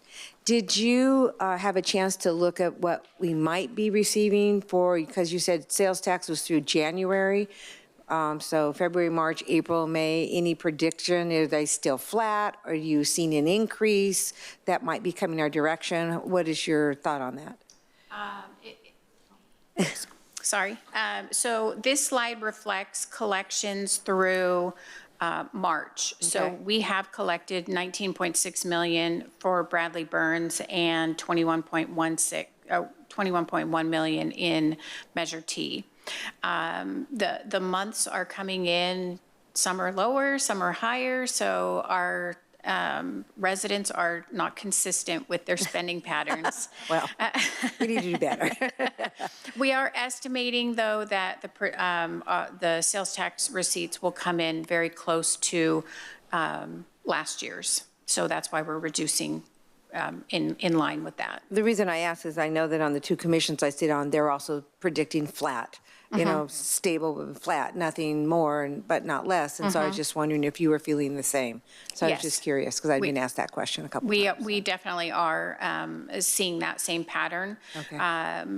I look on a daily basis to make sure that the state hasn't updated the portal, because I keep a close eye on that one. I'm sure you do. Thank you for answering my question. Now, I'd be happy to move it over to Councilmember Holliday. Do you have any questions, sir? Only two. Okay. On slide, I think it's 6. I don't have them numbered. You don't have them numbered? It's the one for the citywide expenditures. Thank you. There we are. The 503% number, can you elaborate on that a bit? I can speak to that. So the as part of our general ledger accounts for all expenditures associated with operating the city, but also includes our capital improvement plan cost. The capital improvement plan budget is set on a different general ledger account. And so the budget does not exist in the operating side, but it exists on the capital improvement plan budget. And so when expenditure hits, there appears to be no budget on the operating side. That's because it resides on the capital improvement plan budget. And so therefore, the 503% increase it's primarily that. So the first column there, that our adopted budget showed 9,000 because that's how much in capital expenditures we had at the time. And then the amended budget was at 1.89 million because we had recognized some expenditures between the adoption of the budget and the amendment? Yeah, correct. So part of the $1.8 million is associated with budget that are established through the fiscal year 24-25. Part of the 9.5 are associated with budget that has been previously approved in prior years. So that on the operating budget doesn't carry over, but it carries on the capital improvement plan budget. Understood. So it's basically expenditures we had from prior budget years that doesn't go into unassigned fund balance, doesn't go anywhere. It just sits there in a capital improvement project, which is really on the balance sheet, until it's expended and then it appears there. Correct. Okay. Thank you. And my second question is on the graph of the sales tax, the Bradley Burns, yeah, that one. On the table on the bottom, and I swear I've asked this before, but I cannot remember the answer, so forgive me. Why is there a difference between the two tax rates? We get a set percentage of the Bradley Burns sales tax, right? And, Yes, we do. And obviously our measure T is 1%. Shouldn't those move in tandem? They don't, because some sales, like vehicles, for all Murrieta residents, if they purchase a vehicle outside of the city boundaries, they are still charged our 8.75%. So that 1 extra percent is given back to the city for any vehicle or large purchases that are assessed the city's tax rate. But not the... Not the Bradley Burns, no. So we don't get, somebody buys a vehicle in Temecula, we get the 1%, but Temecula gets all of the Bradley Burns. Yes, that's correct. Oh, So it's always important to shop local.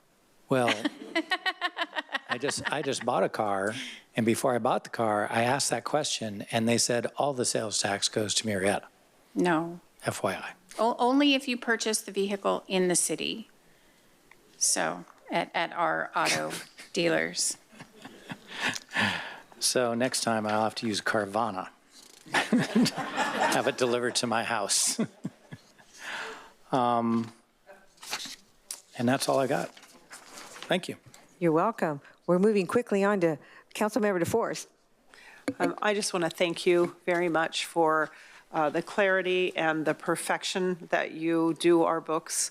Moving $3,600 around. It's just amazing when you look at the size of the budget. $3,600 in my budget would be a little different than in the city's budget. So thank you so much for your expertise and award-winning staff and department. So we really thank you for that. And I would just like to say that I know it's so important to shop local. And it's also very important to have our Amazon packages sent local, because a lot of times I would send them to another business in another city, not realizing that was actually taking money out of the city of Murrieta's pocket. And I know how important it is for us to put our money here. So anybody that's listening, or maybe send some to the Menifee office or some other office that they have, it would be really important to make sure they send everything here to Murrieta. So thank you so much, and I appreciate you guys again. Thank you very much. Seeing nobody else in the queue, Madam City Clerk, are there any public comments regarding this item? Seeing none. Thank you. Council members, I'm going to bring it back for one last discussion. Do I have any? Seeing none, I'd like to call for a motion, and I have it already. I have a motion by Councilmember DeForest and a second by Mayor Pro Tem Lavelle. Please vote. Motion carries unanimously, 5-0. Thank you very much. Great report. We appreciate it very, very much. Moving on to our last discussion item, item number 19, construction contract for the Murrieta Hot Springs Road Widening Project, CIP number 8079. Bring it on. I am so excited about this. Wow, that was quite an introduction. Welcome, staff. I want to make sure that Ron was awake. That was all.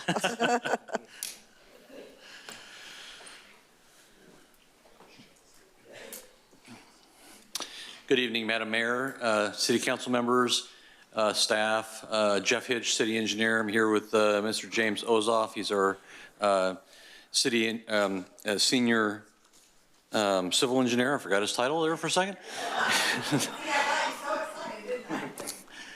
Christina, of course, Christina, she's here to provide us with support as well, and she's now going to be working for engineering. Since Mayor Pro Tem Lavelle could become a city clerk, we decided she could become part of our engineering department for at least this brief 15-minute period.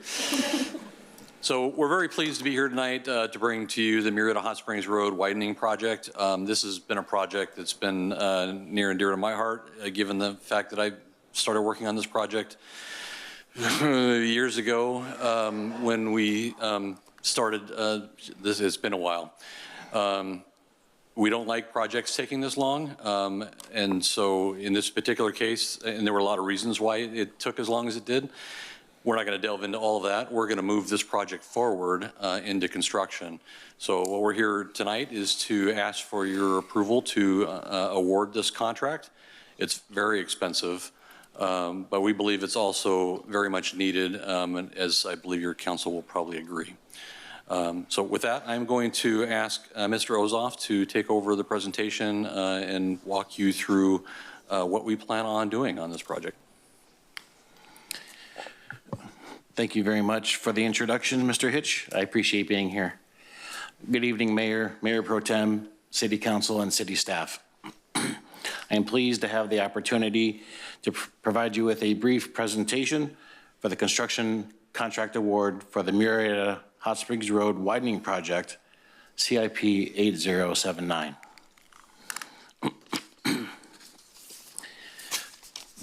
The purpose of this project is to improve traffic flow and increase pedestrian and bicycle safety. From Jefferson Avenue to approximately 600 feet west of Margarita Road, Murrieta Hot Springs Road is 6 lanes in both directions and is at its ultimate configuration. The project will widen Murrieta Hot Springs Road from 4 lanes to 6 lanes, beginning at Via Princesa and ending at Delhaven Street. By completing this project, Murrieta Hot Springs Road will become 6 lanes from Jefferson Avenue on the west side of the city all the way to Winchester Road on the east side, where we join the city of Temecula, and will be in compliance with our vision and build out of Murrieta Hot Springs Road is depicted on our circulation element found within our general plan.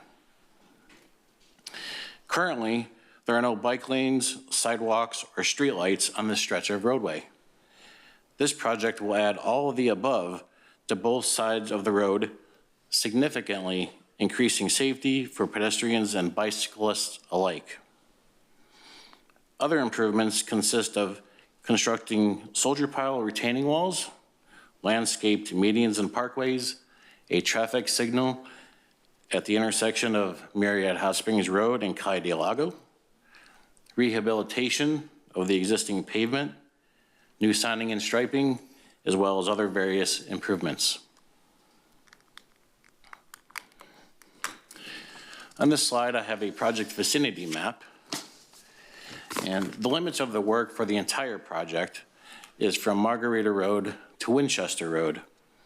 Rehabilitation of the existing pavement will occur within these limits and will join our recently completed pavement rehabilitation project, which ended at Margarita Road. This was completed several months ago. As I mentioned previously, the actual widening of the road will occur from Via Princesa east to Delhaven Street.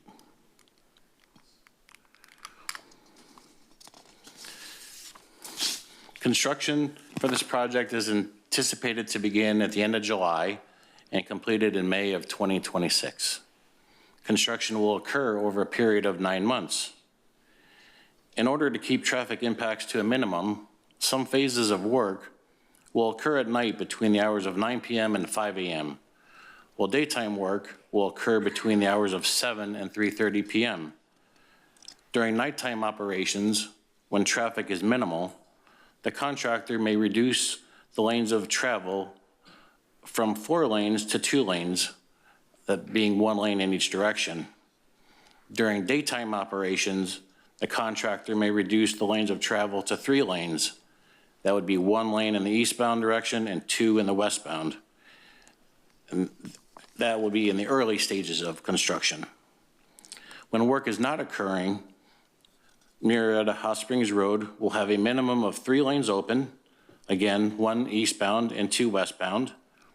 And as construction progresses and after the south side of Murrieta Hot Springs Road is widened, staff anticipates that 4 lanes of travel will be achievable after each work shift.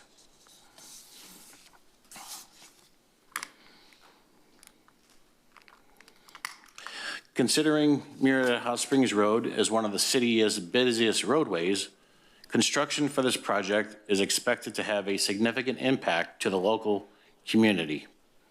In order to help raise public awareness about the construction schedule and potential impacts, staff is planning a robust public outreach effort for this project. Staff will also coordinate with RTA regarding the handful of bus stops that will be impacted by construction. I will now turn it over to our Public Information Officer, Ms. Christina Davies.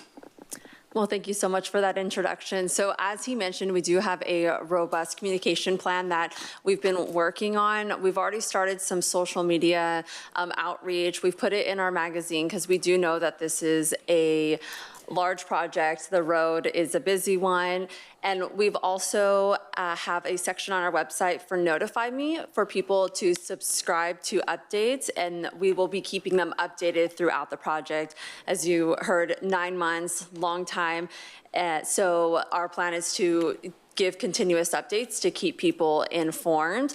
And we'll be working also with economic development to talk with businesses as well to make sure that they have the information needed, because we want to ensure that the public is well informed with this project. Thank you. I would now like to talk about funding sources and additional appropriations. This project is funded by the following funding sources: General Fund, Measure A, Street Diff, TUMF, Highway and Street Diff, and RCTC grant funds. To have adequate funding for construction and the construction contingency, an additional appropriation of $4,800,000 will need to be allocated into CIP 8079 from various funding sources. Staff is proposing a total of $3.5 million from Measure A unassigned fund, $700,000 from the street diff funds, which is Fund 135, and $600,000 from the unassigned highway and street diff fund, which is Fund 138.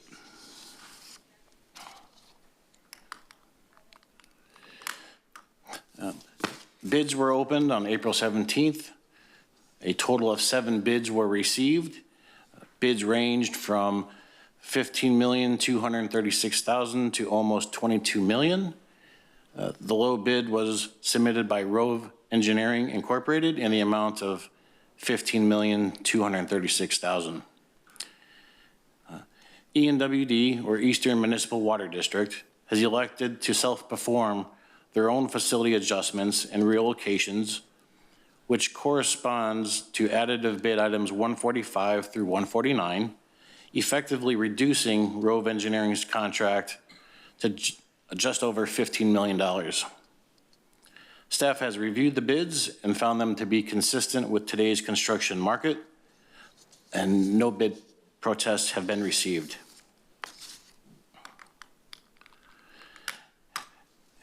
And with that, before I use the complete summary of the recommendation for this agenda item, staff's recommendation is to amend CIP budget for fiscal year 24-25 and appropriate $3.5 million from the Measure A assigned fund balance, $700,000 from the street diff fund, and $600,000 from the highway and street diff fund.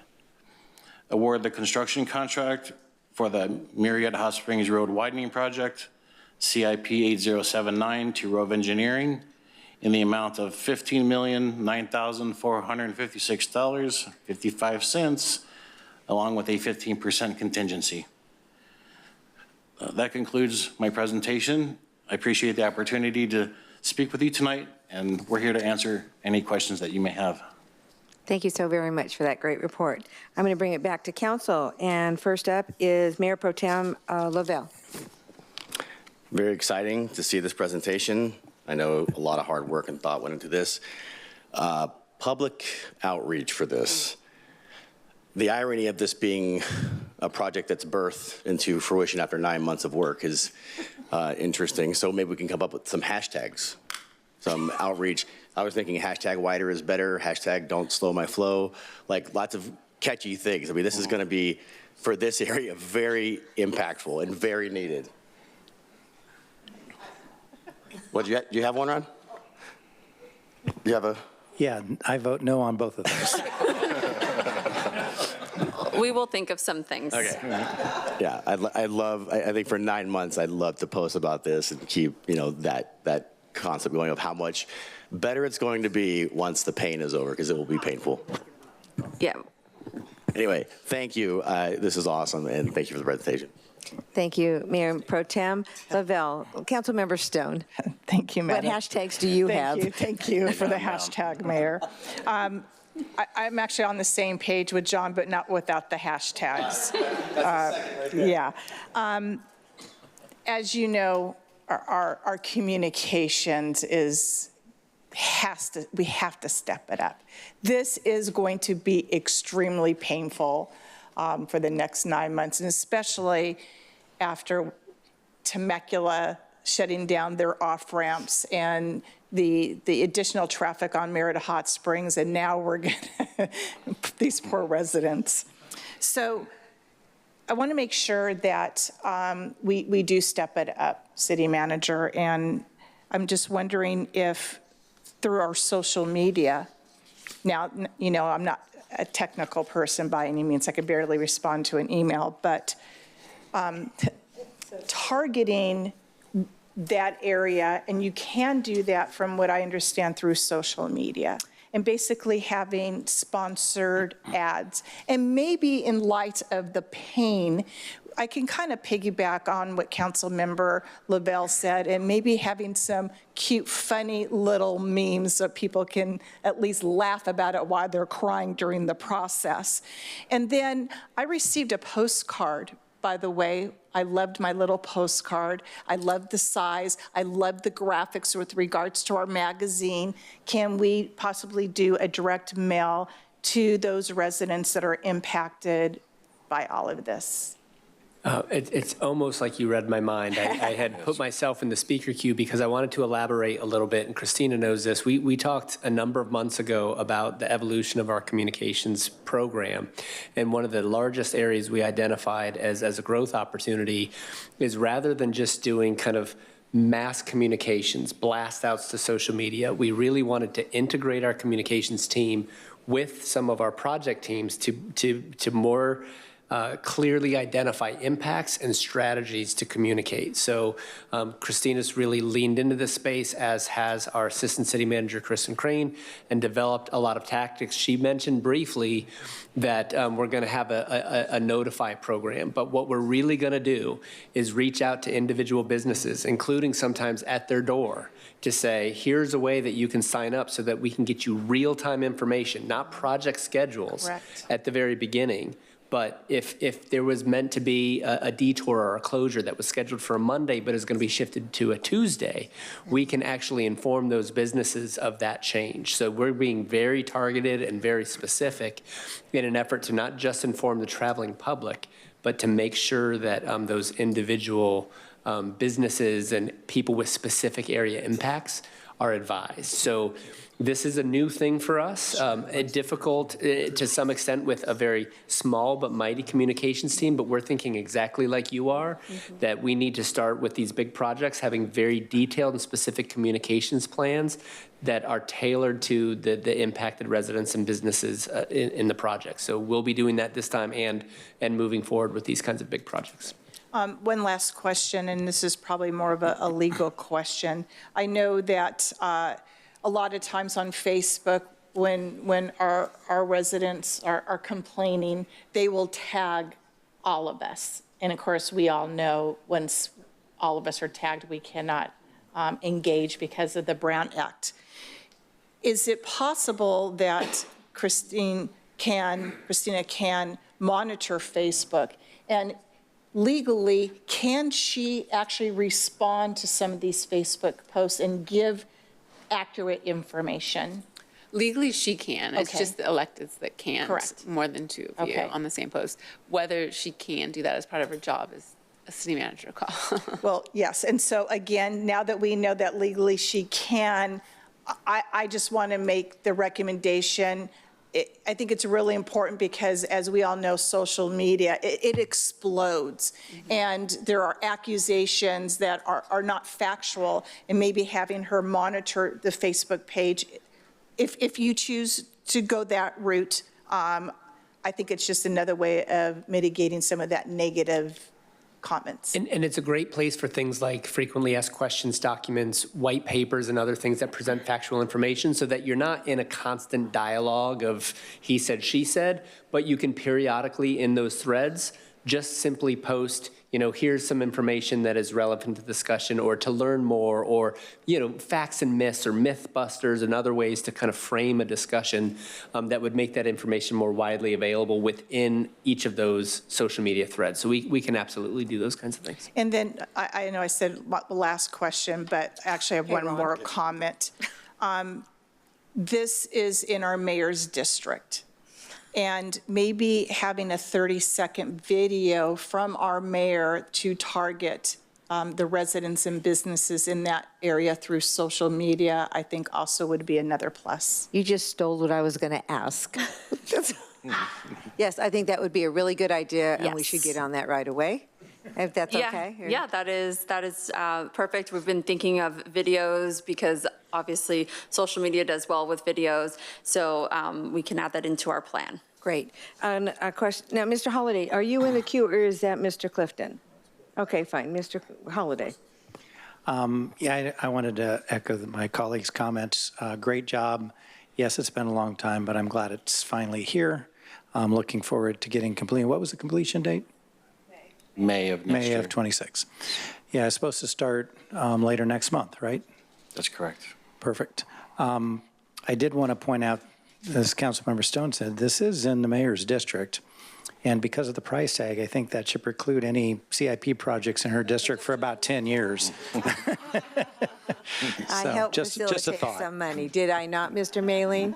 I did, yes, I did. Okay, thank you so much. We'll strike that from the record. Moving right along.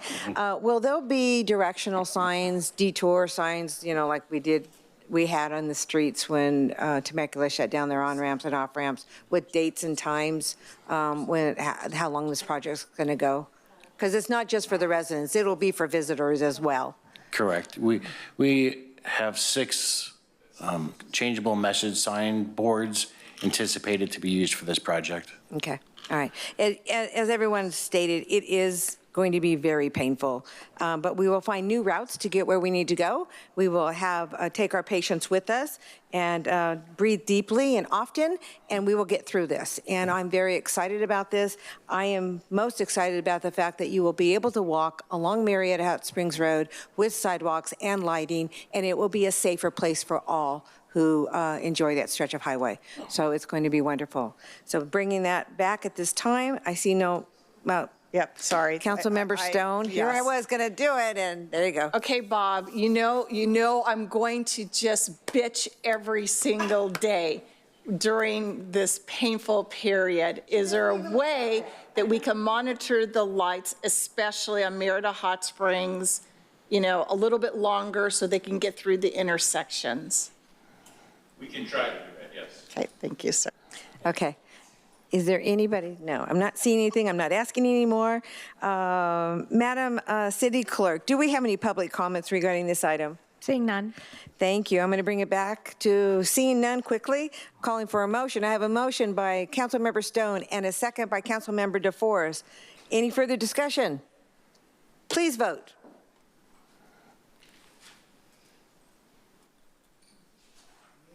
Motion carries unanimously, 5-0. Congratulations. Thank you so very much. It's exciting and painful at the same time.